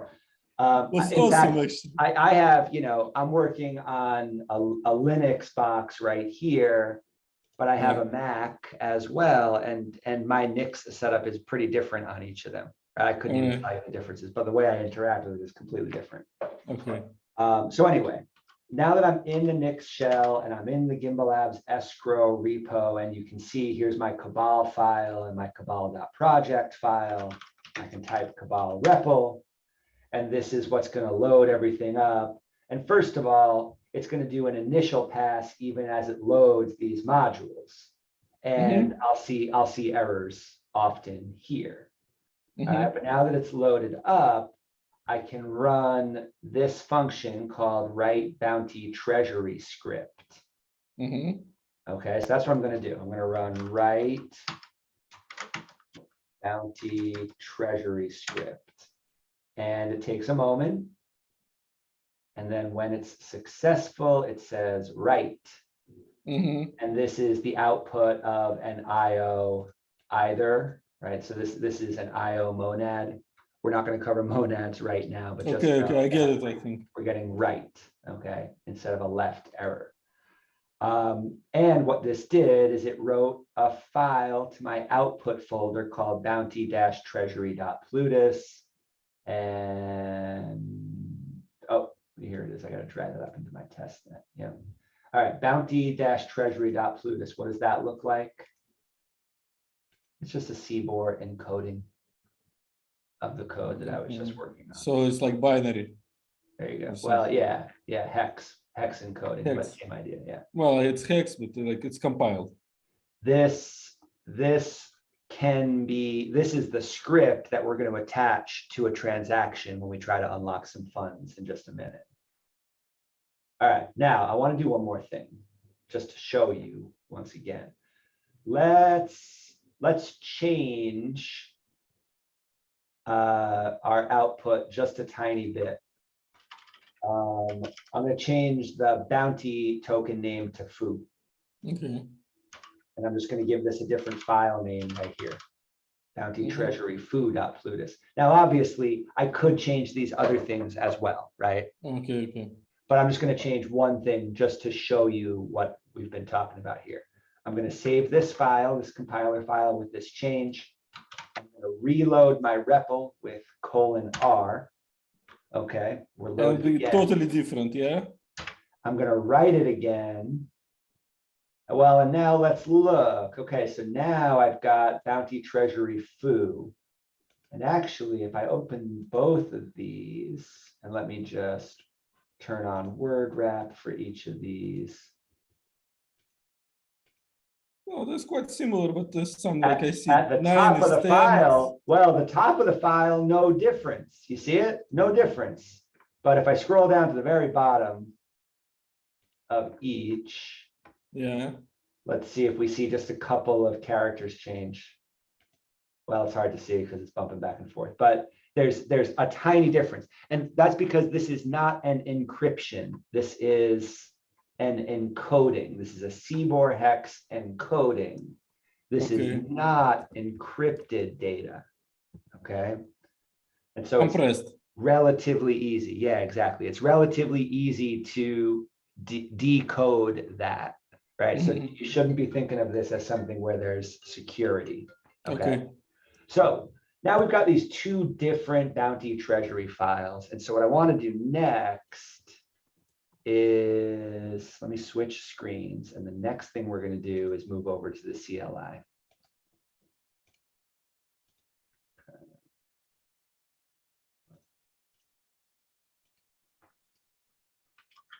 We're going to look at all this right now. All right, so now you can see my terminal window, yeah? Yeah. And in my testnet folder, you can see these two different Plutus scripts I just compiled. Let me just zoom in a little bit. Make this a little bit bigger for you guys. How's that? Thank you, man. Thank you. That good enough? Yeah, that's like. Okay. All right, and now the other thing I've got open on my screen are the documentation. And you can see the documentation. Hold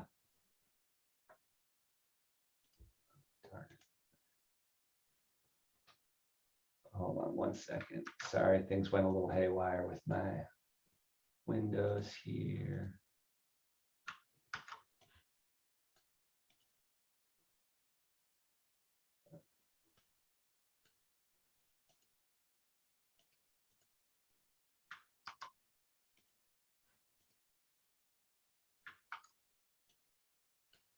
Sorry.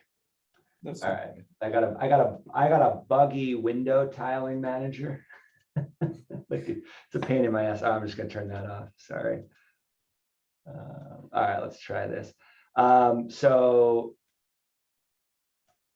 what I have open off screen right now is the documentation that you can also see on the project repo.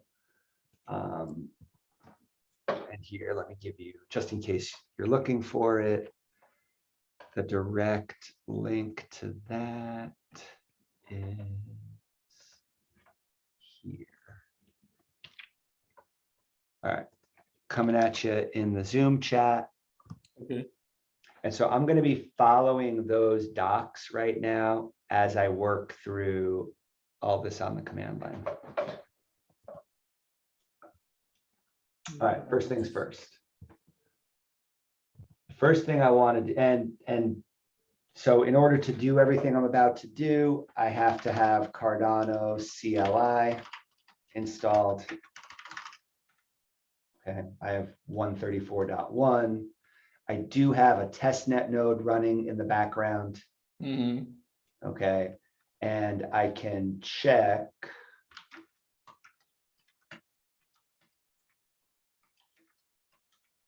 that my node is synced. Okay, so here I'm hooked up. Oh, wait, I'm gonna just, I have to remember this because every time I try to, yeah, okay, made a screenshot. Okay. All right. So testnet node is running, so I can play around with this.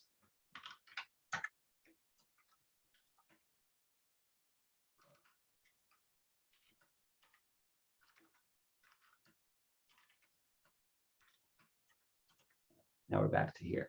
All right. Now some of what we're going to do requires being connected to a node. Some of the things you can do with Cardano CLI require that, and others don't. One thing that doesn't require being hooked up to the network is using Cardano CLI to take a Plutus script and turn it into an address. And this is in the documentation. So I'm just copying this from the documentation right now.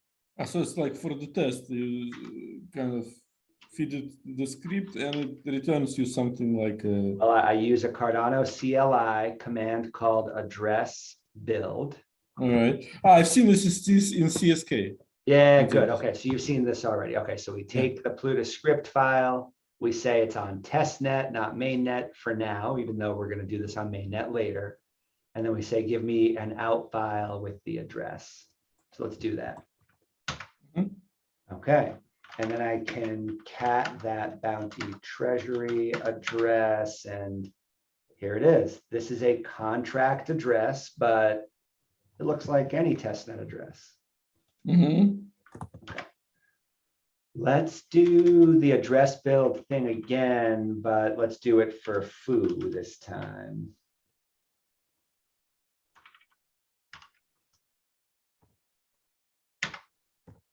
And then let's cat that one. And you can see this address here for bounty treasury Mhm. is completely unrecognizable from this one where I changed the name of the token. Yeah. Okay, so the encoding looks similar in our .plutus file, but the actual address is completely different. All right. Okay. All right. Now I don't need those foo files. I'm concerned with the ones that actually have the tokens that I wanted to use. But yeah, show me once again. I need to see the bounty address, and I'm just going to start right away. Let me make this my treasury variable. All right, so just doing a tiny bit of fairly simple bash here, just saving that address as a treasury address. Now I have a few other things ready to go here already. For example, and you know, I don't expect you to develop a perfect understanding of all of this right now. We're just going to do as much as we can in the time we have. But I have already made a datum. Here it is, treasury withdrawal datum.json. So you made it like, is there any script for that? There is a script to build these things. And this is, our datum constructor on our front end template is automated, or at least, well, we can automate it by basically taking JavaScript variables and populating some fields. Here, I'm just, instead of, we do have a working datum builder in the unsigs repo, which is also open. But here I'm building this by hand. Okay, so we have this is the template for building a datum with a specific type. Constructor 0, we have a bunch of fields, and I'll show you this again as well, but just remember when we were looking at the bounty treasury, the withdrawal datum has two items, a bounty count, which is an integer, and a treasury key, which is a public key hash. So first we have the integer, and then we have the public key hash here. So I'm just following the order to make sure that this datum is compatible with what the contract expects. Now, for now, this datum actually doesn't do anything in the logic of our contract. I'm just showing you that we have it. We also have, remember how there were 5 items in the bounty details? There was an issuer address, contributor address, Lovelace amount, token amount, and an expiration time. So let's look at that. I made a couple of different datum playtest 1 and datum playtest 2. So let's look at datum playtest 2.json. Issuer address is a byte string. Contributor Your screen address. is slow. Sorry, say it one more time. Your screen is slow, like it is not live. It Oh, takes some time. Okay, so it's a little behind my voice. Yeah, I'll slow down. Wonder why that is. So do you have the script to build this datum? There is Or- a work. So no, for this specific datum, no. It can be built. There is a working version that's similar to it in the Unsigs project, and Mix was working on this, but I chose not to spend time making this work because it was faster just to do this by hand. Okay, you just directly write it, right? In I this grabbed a public key hash. I grabbed a public key hash. I typed an integer. I typed an integer. I typed an integer. Awesome. Yeah, it was faster just to create this file. And here, right on the command line, it looks funny, but here, let me just do it this way, right? Right, not much to it. I can show you, I mean, right, in VS Code, just type in that file. So yeah, yes, you can automate creating this datum. And if somebody does that, I'll be very grateful. I just chose not to spend my time on it. But it works. And so now, let's go step by step. Let's take this for a round trip. And I just want to check Discord real quick, see if anybody's looking for us.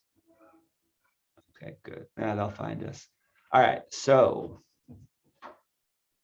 I want to show you the life cycle of both sending funds to the treasury, claiming them to lock a bounty, and then unlocking them. And we're recording all of this because this is showing what needs to happen when we try to build the same transactions in our front end. And once again, drafts of all of these transactions are in the live repo right now, and I'm just going to be copying and pasting from there. I think we already got the treasury address, right? Yeah, good. And I forget if I closed my window. Okay, good. I still have a sender address there, so we're good. All right, so first things first. I have a testnet wallet with this address.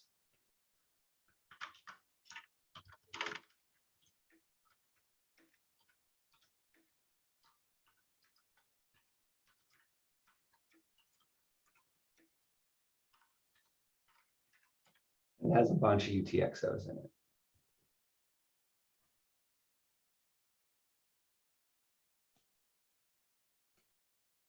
Okay. And this is, I hope, maybe Alex, you're watching this video later. I know you left now, but here are the UTXOs. Each of these UTXOs has a hash, an index,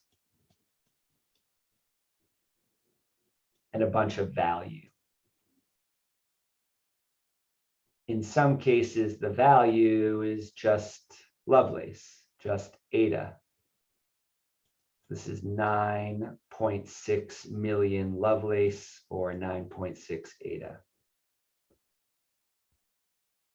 Other times, the value has a whole bunch of stuff in it. Like this one has a bunch of different native assets and 5 ADA.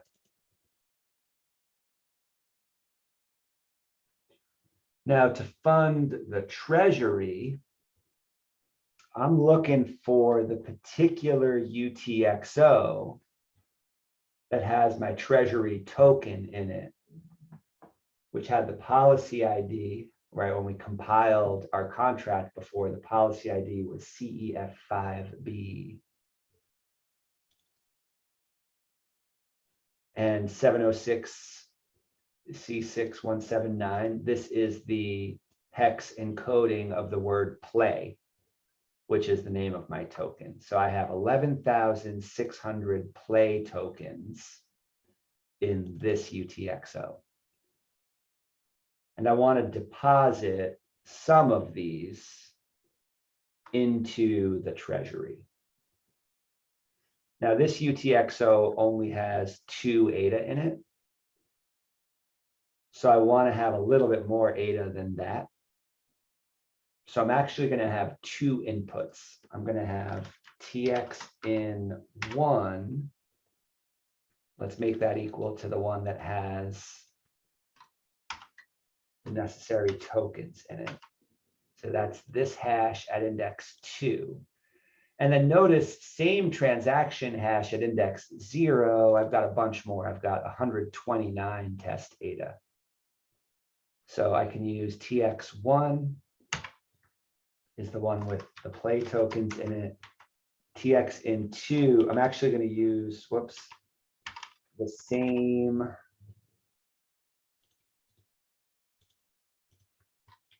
TX hash. That's just a coincidence, right? These both came from the same previous transaction.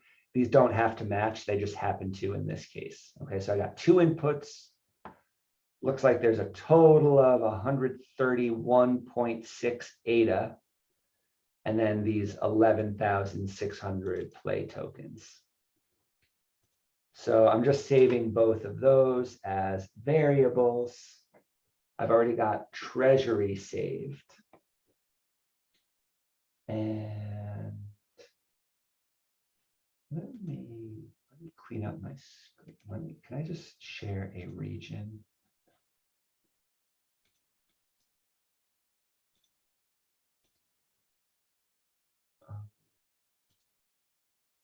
Portion of screen. Let's do this. What I want to do, I don't want this to get too small, but I also want to put my notes side by side. So guys, let me know if I can fit this in, okay. Yeah, it's fine. Like,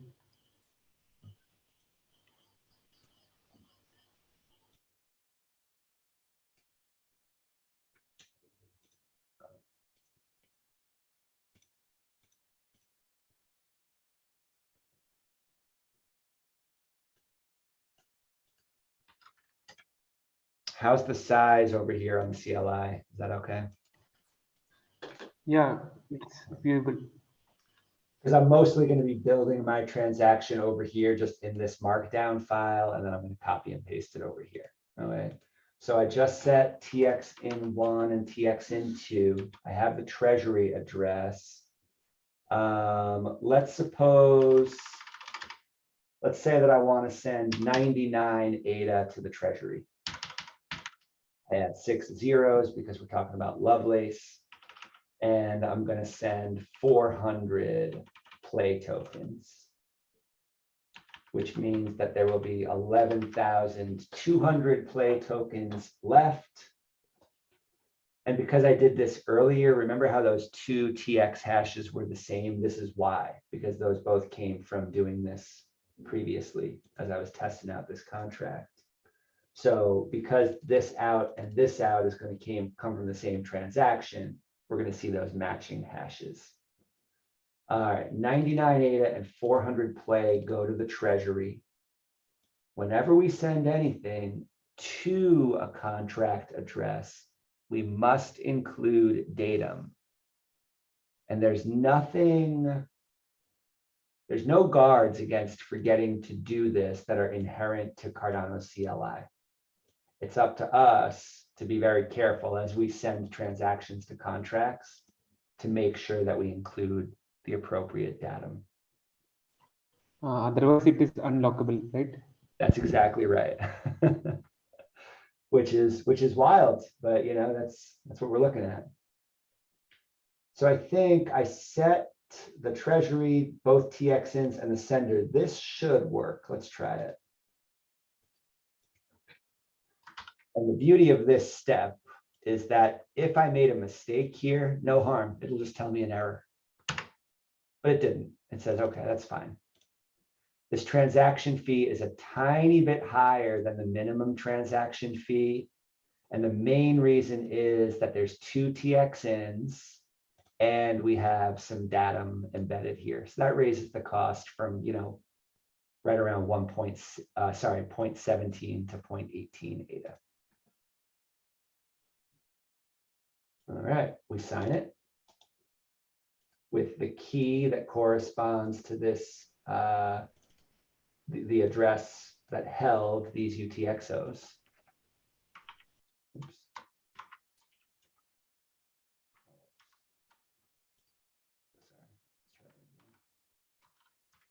There we go, signed just fine, and we submit it.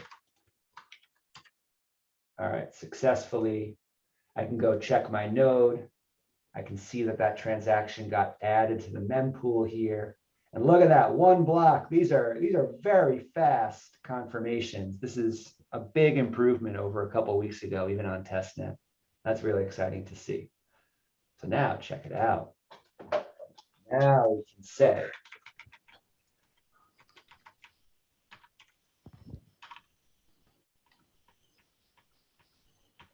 whatever, Cardano CLI, query the UTXOs on testnet at the address of the treasury.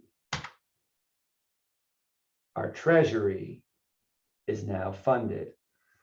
Uh-oh, and I made a mistake. I put 2 different UTXOs at the treasury because I did this earlier.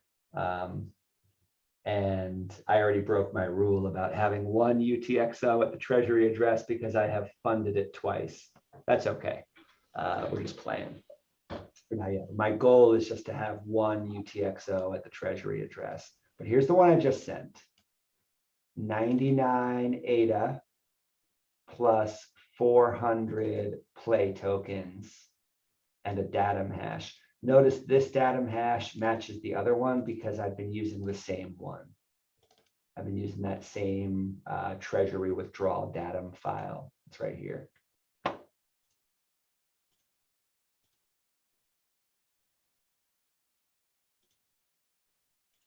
Notice as well, when I look at, let me go back to that sender address that we were looking at earlier, and remember this hash right here. It ends in 95A407F, and this is index number 1. If I look at the address where I sent this from, let's see if we can find that. Look at this UTXO here. 95A407F, 95A407F.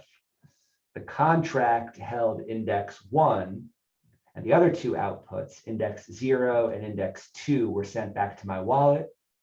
What's inside of these UTXOs?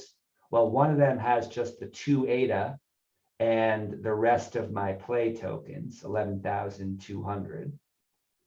And then the other UTXO at index 0 just has the rest of the ADA. And it looks like there's about 30.4 ADA there, which makes sense because there used to be about 130, and then I sent 99 of them to the contract. So I have about 30 left. So far, so good. So I have a doubt regarding the like withdraw datum. What will be the bounty count and treasury key? Like, what will be the significance of it? Okay, so now we want to talk about bounty content. That's our next step. Okay. We're not yet creating any bounties. All we're doing so far is funding a treasury. How does this treasury work? Well, we just looked at it. This treasury can only be unlocked if all these conditions we just talked about are met. Somebody has to have the auth token, and they have to, most importantly, send a bunch of stuff to the bounty contract. So let's talk about how to do that. I'm just scrolling down through the documentation that's already on the live repo in Bounty Testnet. And this right here, okay? And actually this transaction that we just did, funding the treasury, I don't even care about there being a front end for this. I might not even bother implementing that right away. This is what we want to implement.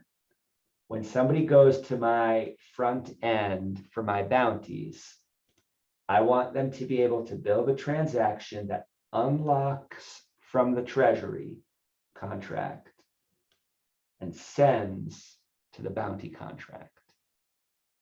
And this is where it gets really fun. This is a much more complicated transaction. It's going to look something like this. So let's go through this and look at what's going on here. Now, we haven't yet looked even, I think we looked at it previously, but the bounty escrow contract that actually handles canceling, updating, and distributing the actual bounties, all of that's here too. We haven't talked about it yet, but the redeemer in this case is an action, and depending on the action, the logic that we look at is going to be different based on what we're trying to do. Is this the third contract? Or like, this is the second contract. So the first one is the treasury, and the second one is the bounty, and these two things are going to work together. okay. And so think about, I shared that photo in Discord, right? I've got the treasury contract is just holding all the funds. It's keeping them safe. And then the bounty contract holds one unique UTXO for each bounty that somebody has committed to. So we're going to use this transaction here. Let's break this transaction down into some parts. I'm going to add some spaces here just so we can break it down a little bit. Okay. So this is what we're about to do. There's a couple of variables I'm going to have to change, but let's look at the high level view here. We're building a transaction that has 2 inputs. Well, actually it has 3 inputs because the collateral is the third one. So it has 1 input from the treasury. Hey, Piotr. Hey, Ali, what's going on? Hey, guys. Hey, what's up? What's up? We've been flowing. I didn't Hey, even see you guys. guys show up. It's good to see you. Great. So we just locked some funds at a treasury contract, and I'm pretty happy with how it's going. And we just recorded. We've been recording for, I think, over an hour. So I'll post this later. But I just gave everybody a tour of what we have so far in the bounty contract. And the idea here is that we have 2 separate contracts handling bounties. As I started implementing the bounty escrow contract in the front end earlier this week, I realized that the problem was that I wanted somebody to be able to come along and claim a bounty and only at that time actually create a UTXO. And so this would mean that funds, my funds would have to be pulled by somebody else into the bounty. And this made me realize, well, I'm not going to give out my keys so people can just take what they want when they need it. I'm going to have to make a separate contract to serve as my treasury, and then set up some rules for how somebody might unlock my treasury. So we just talked through some of that. We just funded it. And now we're talking about how once you have funds at a treasury, how do you unlock from the treasury contract and then send out to a bounty? And this is the transaction that does it.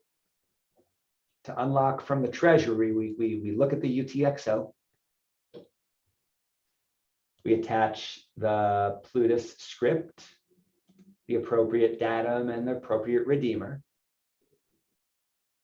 We need a TX in from the contributor, right? They have to sign off and say, hey, I'm the person who's claiming this bounty. And more importantly, our bounty treasury contract requires the contributor to hold an access token. So this TX in is going to be the one that holds that access token. Because we're interacting with the contract, collateral is required. This is going to be another one of the contributors' UTXOs. And those are all of the inputs, input from contributor and from treasury. Not an input from me. Right? I don't want to be signing off on this transaction. I want somebody who has an access token to be able to unlock treasury funds and start working on a bounty. What are our outputs? We have one output that goes to the bounty contract address. And it has to be an amount of ADA and of whatever token we're using. In this case, this play token that I have on testnet. And it locks the authentication token. And so this is a case of like opinionated code. It doesn't have to be this way, but I'm choosing to do it this way to match, my opinion or my philosophy.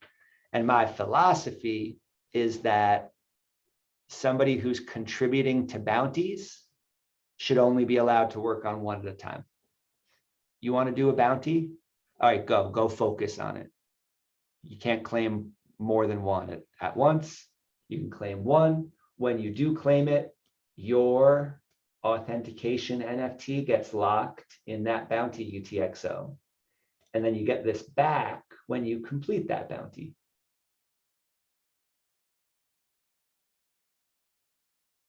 Then we double check, and all this logic is in our treasury contract. We send the rest of the funds back to the treasury.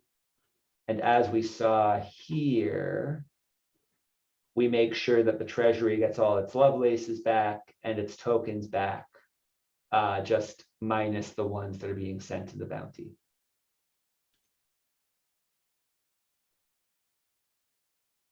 The same treasury datum that was attached originally is attached again here. Although in the future, we might choose to update that datum with each iteration. For now, I'm not doing that part, but this code allows for us to add that anytime. And then the contributor gets the change. And so the reason you're seeing 400 play tokens in the contributor's change is because earlier I was using a UTXO from the contributor wallet that actually had some of these, but let's see if I need to do that this time. And then finally, I want to point this out. You see the TXIN redeemer file that we're using when we unlock the treasury? This file is being used as the datum for the bounty UTXO. Same exact file. Our front end, when we do this, we're only going to have to construct this data object once, and then we can include it as the redeemer to the treasury and as the datum to the bounty. What's not yet implemented is a way to compare the incoming redeemer to the outgoing datum. I started working on it here and this compiled, but it didn't quite give me the logic that I wanted. So I just commented it out for now. I don't want this to be a blocker from us starting to hook up some of these transactions to a front end, but this is a really nice thing to do. I'll try to get to it, but if anybody wants to hack at this, go for it. Okay, who has questions about this big transaction right here?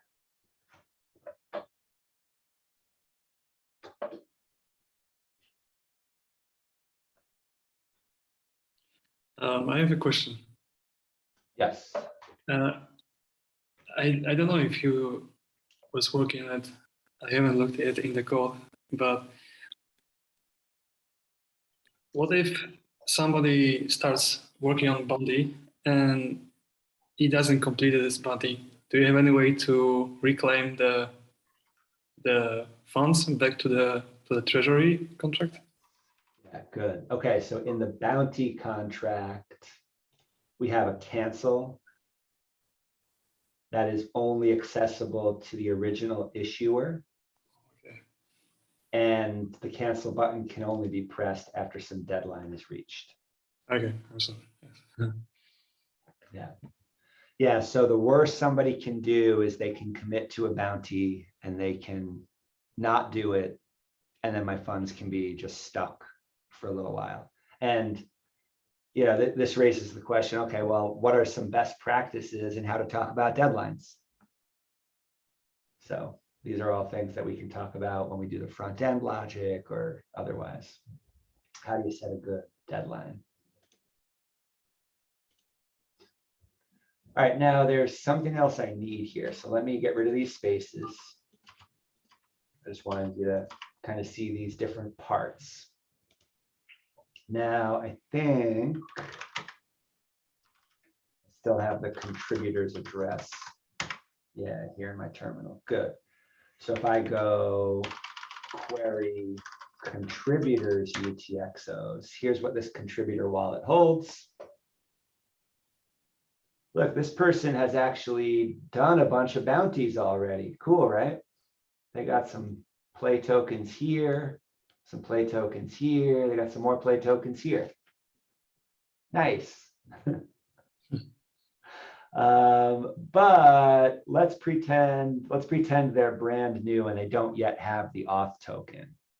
Okay, so actually the first thing I need to do, well, hold on.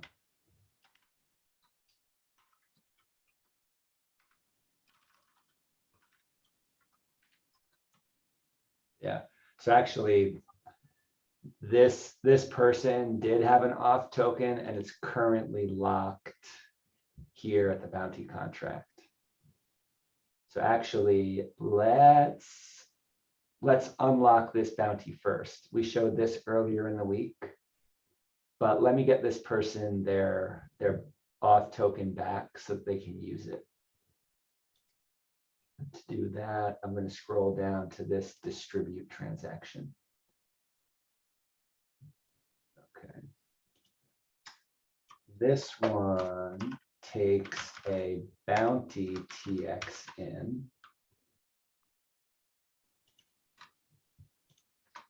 And so this one,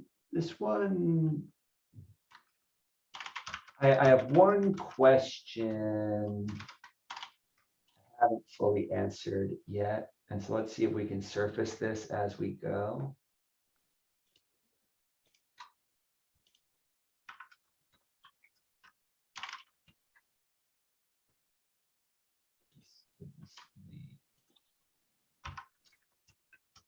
Contributor gets the bounty.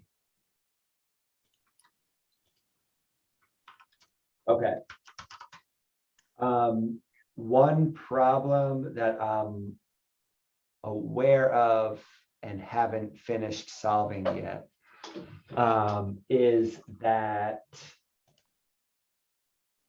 already the issuer called send, I'm calling it sender in this variable here.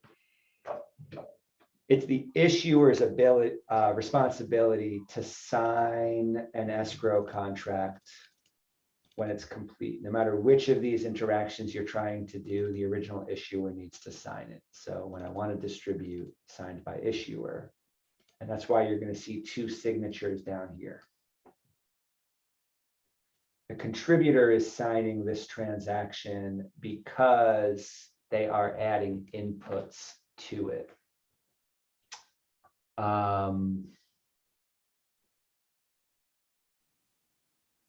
But in my front end, I don't want the contributor to have to sign off on a transaction in order to receive their bounty. I want to be able to say, okay, hey, you did that, and I want to distribute to them. So maybe really it should be the sender. Yeah, let's do this. The sender, I'm going to call this issuer TX in.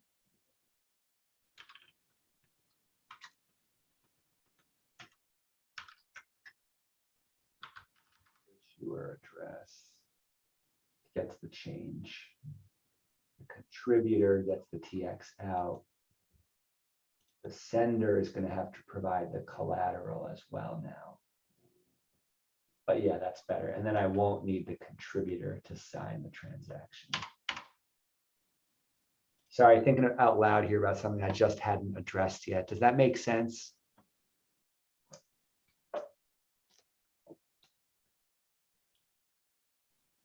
To me.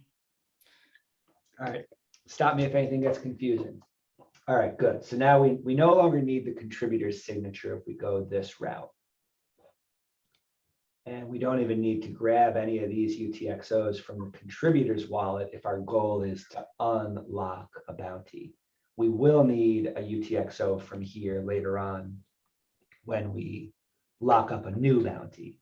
But for now, this is good. Okay, I want to unlock this bounty. And I want to send it to the contributor. So the bounty TX in is equal to this TX hash. Good. The sender, Hi, so the bounty contract address is the second contract. exactly, bounty here, and let me just echo bounty contract address. That's going to be this address right here. And this address came from compiling the bounty escrow draft. Okay.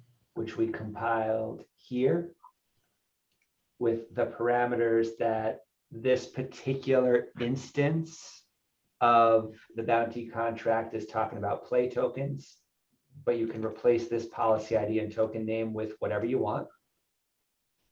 When I compiled it, it went to bounty play testnet.plutus, which I can see here.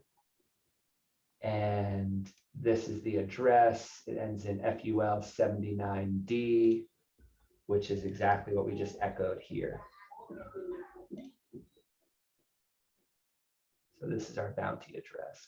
Now this bounty address, where there's only one UTXO right now, there can be any number of UTXOs here. And the goal is to have one UTXO for each bounty that somebody's currently working on. There's only one for now, just testing it. And my goal is to unlock this one. So we just grabbed that TX in. Now I need, as the issuer, and this is the wallet I used to issue these bounties, so it will work. I need a collateral. This is my favorite collateral UTXO. Mix, this is one of my oldest testnet UTXOs right here. I think you need to keep it. I'm never going to spend it. As long as I don't make any mistakes, I get to keep using this UTXO. It'll only be consumed if I try to exploit the network. Okay, so there's my collateral TXN, and then I just need another one that has a sufficient ADA to pay some transaction fees. So 9.6 ADA is way more than enough. But that's fine. So this is the issuer TXN. There it is, and we're using index 0 there. So when I go back to my notes, where are they? Here they are. All right, now I have an issuer TXN and a bounty TXN. I've already got the script, that's fine. I've got a datum. I got to make sure that matches in just a second. I am trying to distribute. I got the collateral. Okay, I want to go look at this datum and see what's expected in the output. So datum play test 2 is what was used to lock this transaction here. Look at this datum hash. Watch this. So I'm already in the testnet folder where I have datum play test 2. So let me just show you. CLI transaction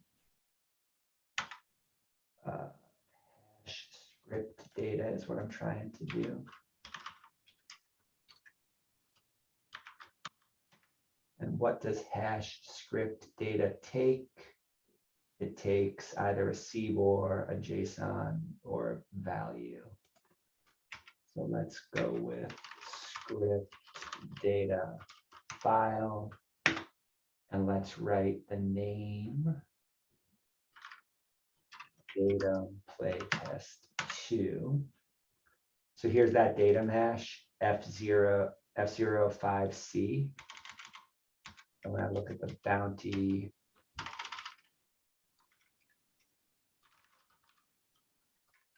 contract again, look at that hash, it matches this one here.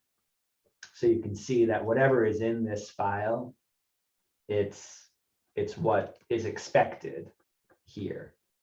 And by the way, notice that there are 5 million Lovelace, 1 auth token, and 50 play tokens in this UTXO. And so if I go look at that datum now, I see 5 million Lovelace and 50 play tokens. This is the PKH that's connected to my sender wallet that I'm using right now. And this is the PKH that's connected to the contributor. And this entire constructor matches the data type that we created here. PKH, PKH, int, POSIX time.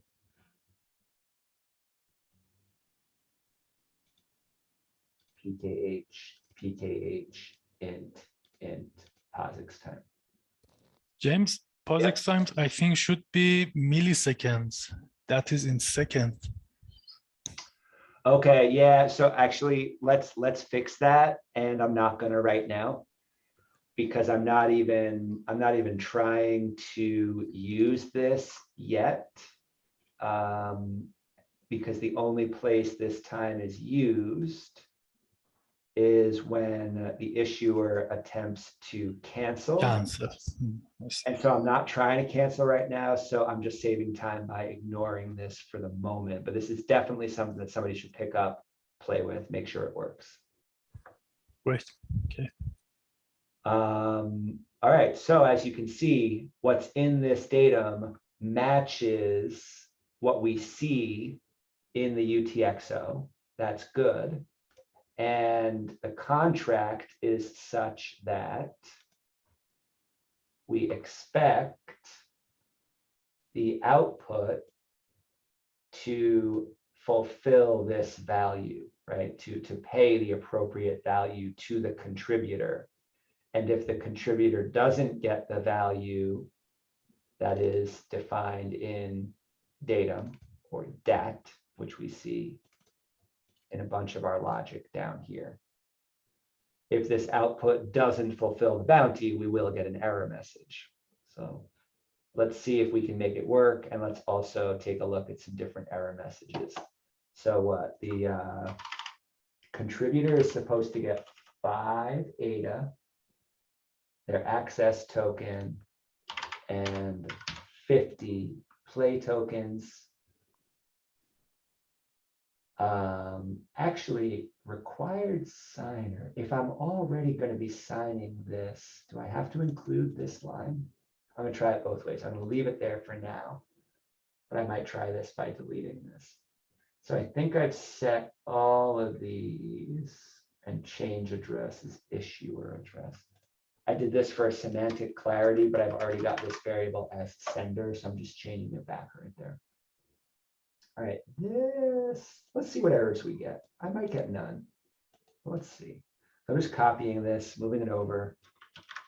The reason I do this instead of writing scripts is that it's easier to just try a bunch of different things in fast succession. And I like getting my hands dirty. So let's see. Okay, that works fine. But let's make it not work in a few interesting ways. Okay. One thing I'm curious about is, can I get rid of this required signer line? Okay, no, I can't.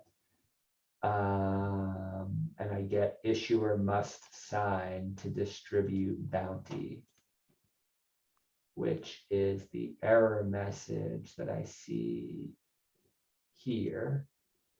Good. Okay, so if I leave that line off, it doesn't, TX signed by doesn't pick that up. Good. That's really good. So it's confirming that we are asking for that witness at build time, and then it will also ask to be signed. That's great. All right, so I'll put that line back there. Again. All right, still works. What's the other way I could break this?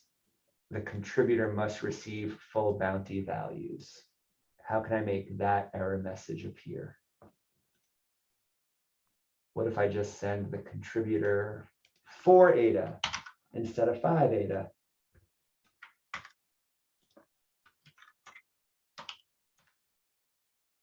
Get an error. Good. Or what if I try to send 48 play tokens instead of 50? Any guesses? No, error. get the same error. Yeah.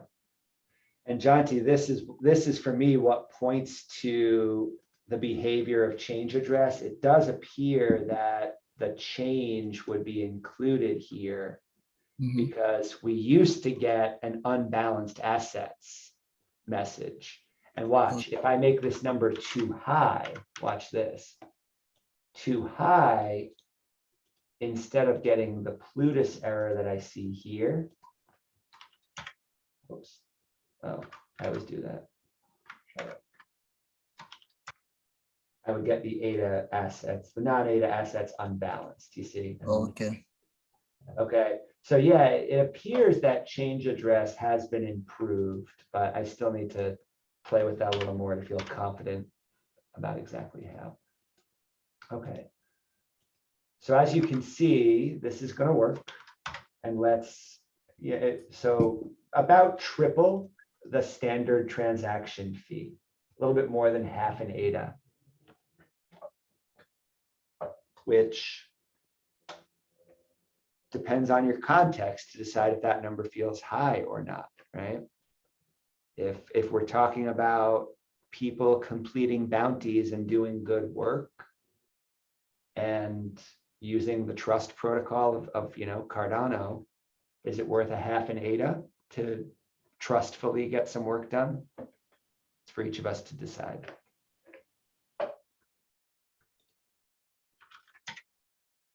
All right, let me quick sign this thing. With only one signing key, and that signing key is playing both roles. I'm signing this because, first of all, there was a TX in from that wallet, and I'm also signing it because that's a required signature.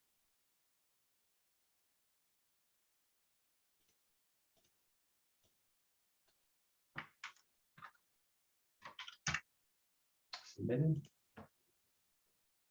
Testnet has been so fast today. It's a real joy. Let's see if it stays. There it is, one block, confirmed. Now, what's going to be at our bounty contract? Nothing. What does the contributor have? Got their auth token and some more play tokens. And so now this contributor can take on another bounty. So let's go back. This is, we took a little detour from here and unlocked this transaction this way. But now let's go and claim a new bounty.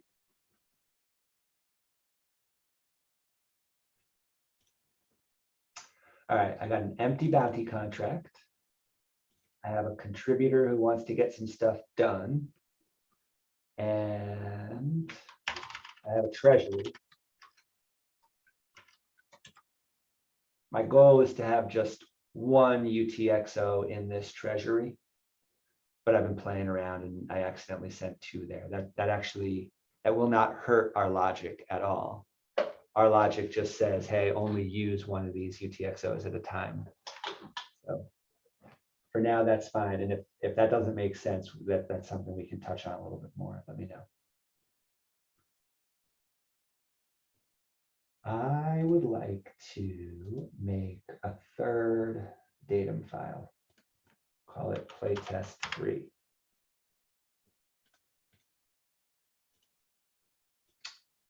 And let's make a bounty for 7.5 ADA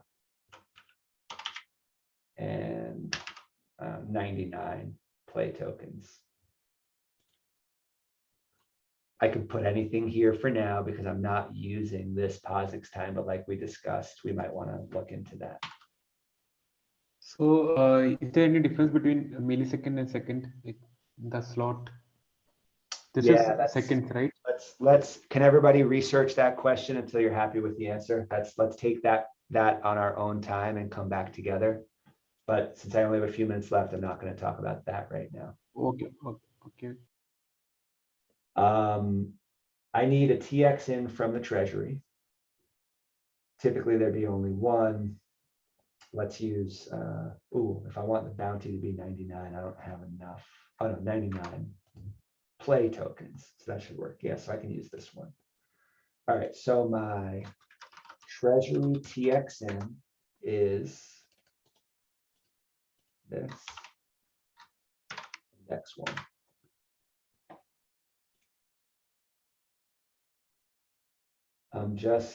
Okay, treasury Plutus script. So I'm already in my testnet folder. So my treasury Plutus script is this one, bounty treasury. So I can just put that here. My datum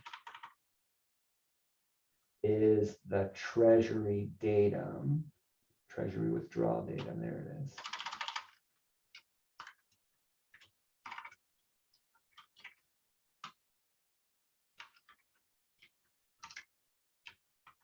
My redeemer is going to match the datum that's attached to the new bounty that I'm claiming. And in both cases, that's going to be this datum play test.json file. Now we need a TXN and a collateral from the contributor this time, because this time the contributor is signing off and the issuer is not. And so the collateral can be anything. Let's use this one.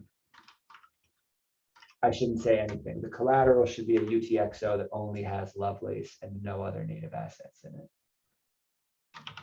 So we'll use that one. Looks good. And then we need a contrib TXN. And this one needs to be the one that includes the auth token, which is this right here. Let's try this without the auth token first, just so we can see the error. So I'm using the wrong UTXO right now.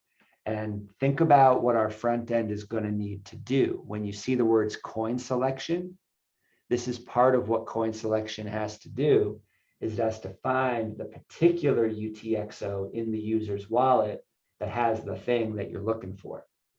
And so you could build a front end that might find this UTXO in the user's wallet, but it wouldn't work because that would have been a bad selection.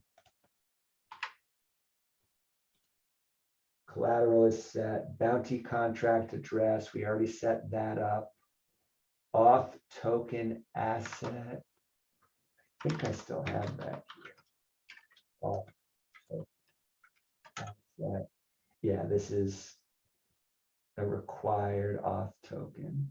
And we see it matches the policy ID and name here.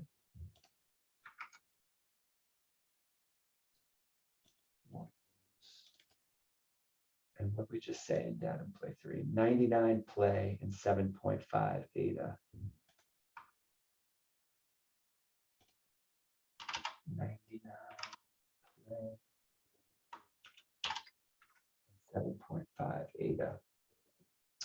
All right, and then the treasury needs to get back all the value. So we have guards in our treasury contract to make sure that this number right here is what we started with, which is this 99 ADA. And we want to subtract 7.5 ADA. So that's going to bring us down to 91.5 ADA. And then we started with 400 play tokens, and we're sending 99. So there ought to be 301 left. We throw the treasury datum back on there.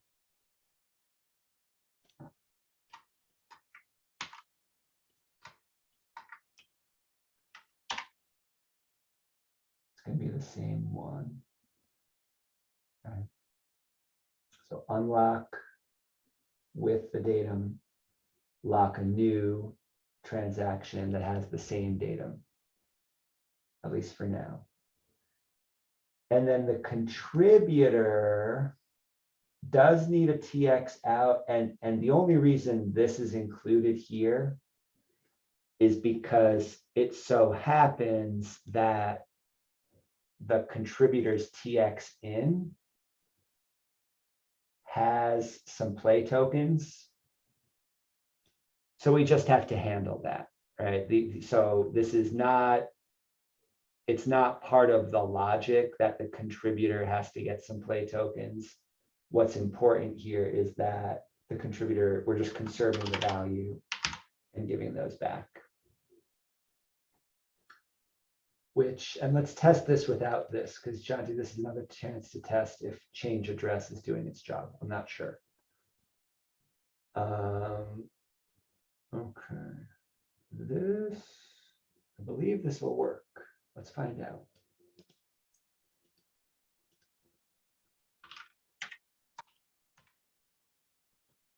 Access token missing from input. Oh, right, I did that on purpose. Forgot. Okay, good. Remember that?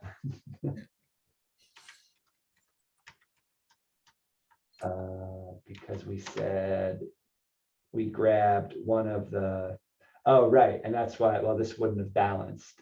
So notice that it's checking for the access token because that logic is up here before it even gets to the point of noticing that this is an unbalanced transaction. All right, so let's just replace contrib tx in. Let's use this one instead.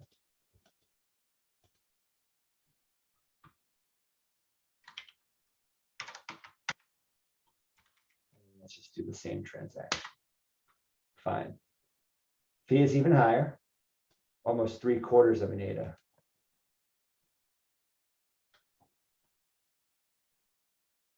Wow, that's quite expensive.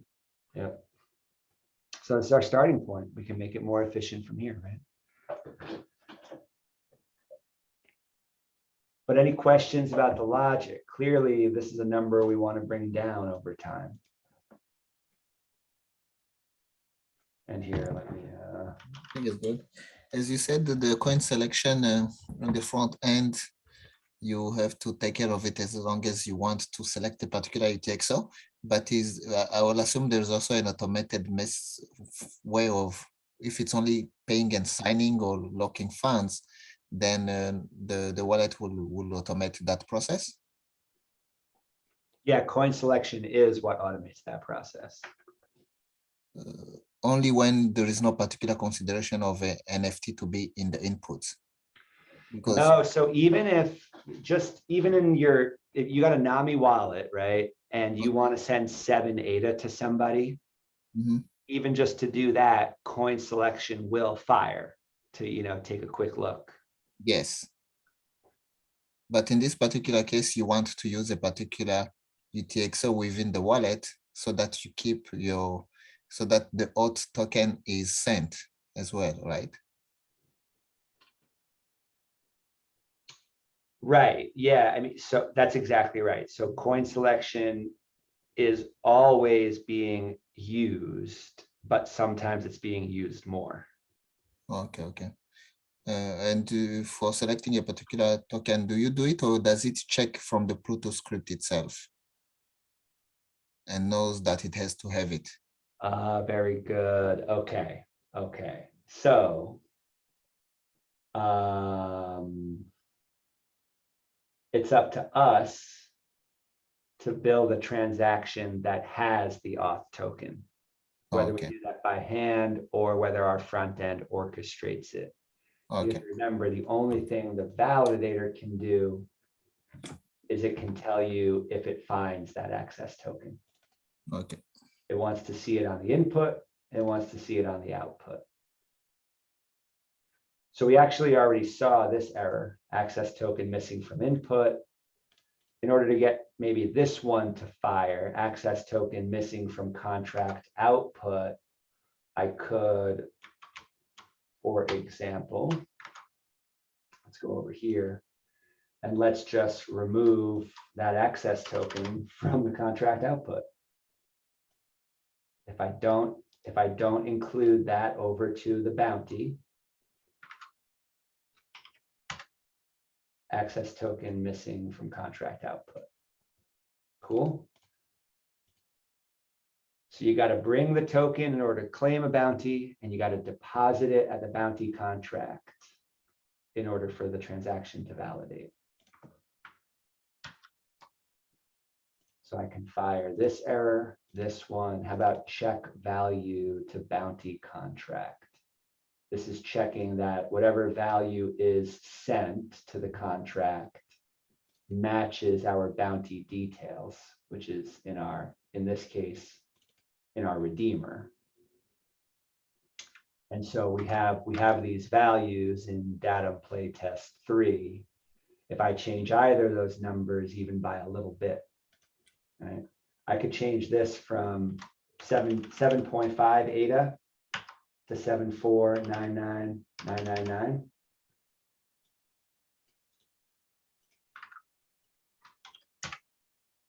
And sure enough, output value must match bounty details.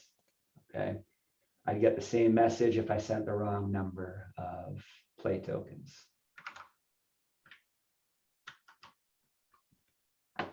Next error. Treasury gets Lovelace back. Okay, so I can protect myself by giving auth tokens out to people I trust. But either through error or because, yeah, maybe somebody, they might decide to like rug pull us eventually. I still want to protect myself against the whole treasury being drained. And so we have these guards right here. All right, so if I try to send less, let's change our 91.5 into a 90.5. If I try to send less ADA than I should back to the treasury, I get the error. Treasury must keep remaining Lovelace. And if I try to send the wrong number of play or gimbal tokens from 301 down to 300 or anything below,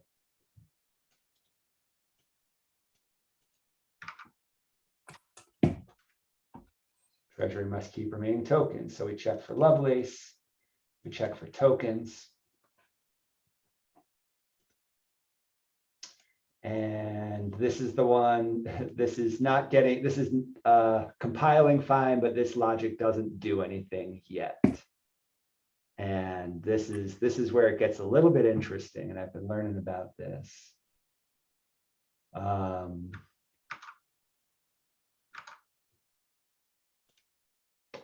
Watch this. If I try to build this transaction without datum going back to the treasury, I'm going to get rid of this line where we're embedding datum on the treasury TX out.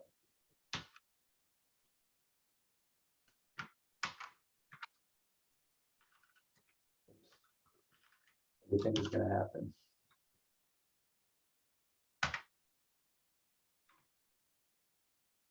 Oh wait, did I fix that number? I gotta fix the number first.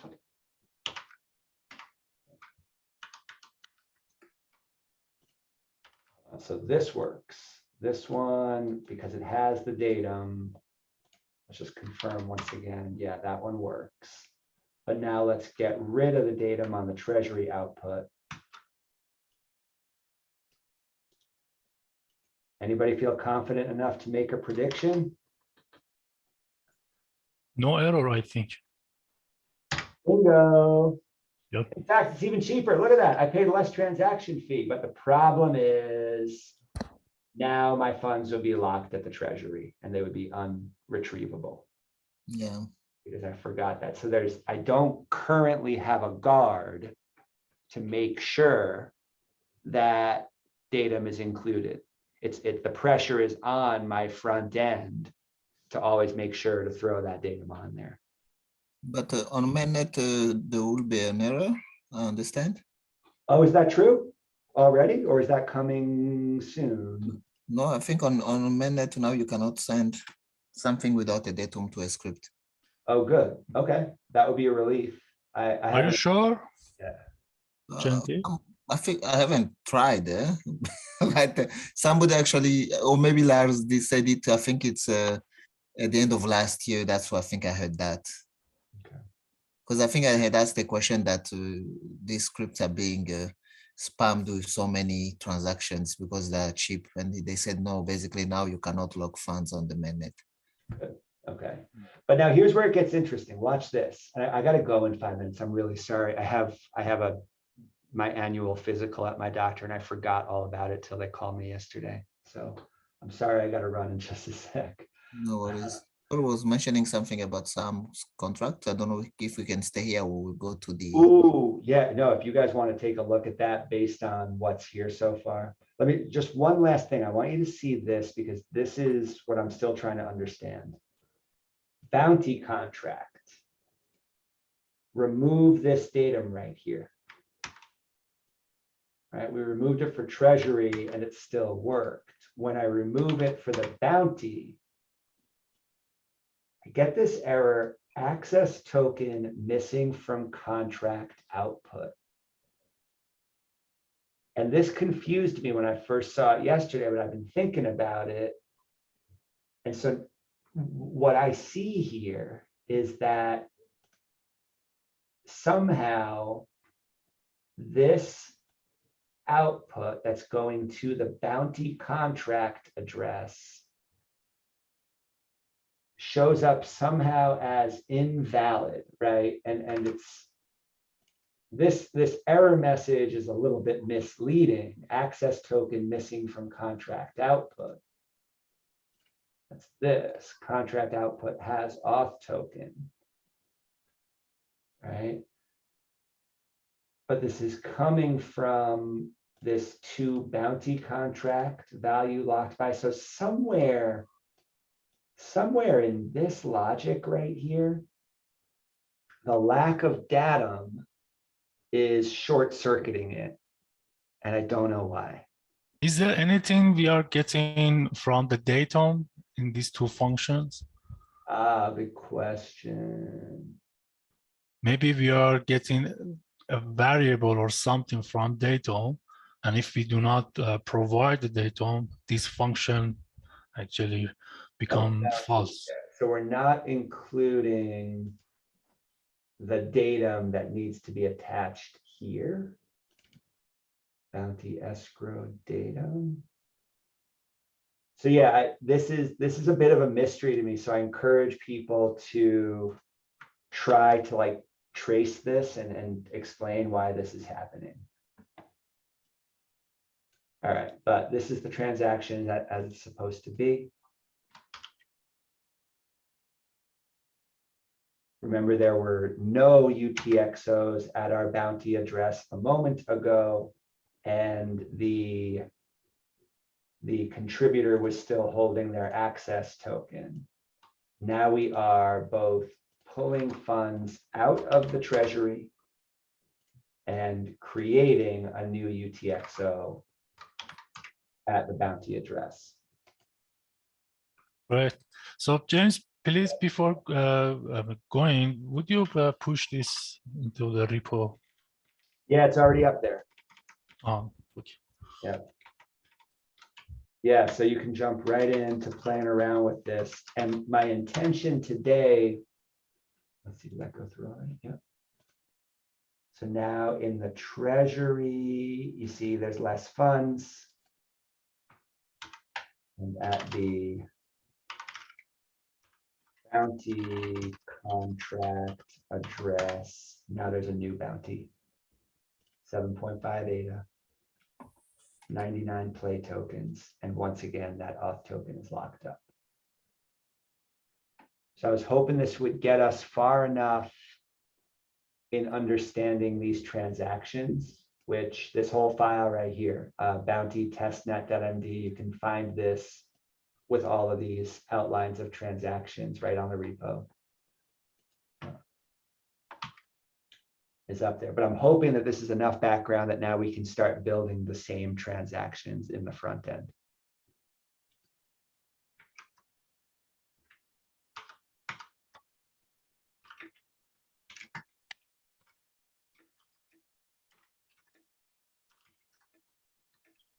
Just quickly, in regards to the sum project, I wanted to just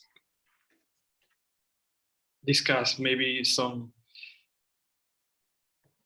like the project management stuff, like who wants to contribute, what we need to do, and so on. Yeah. Do we have a formal offer from him? Right. This is here. Let me stop recording.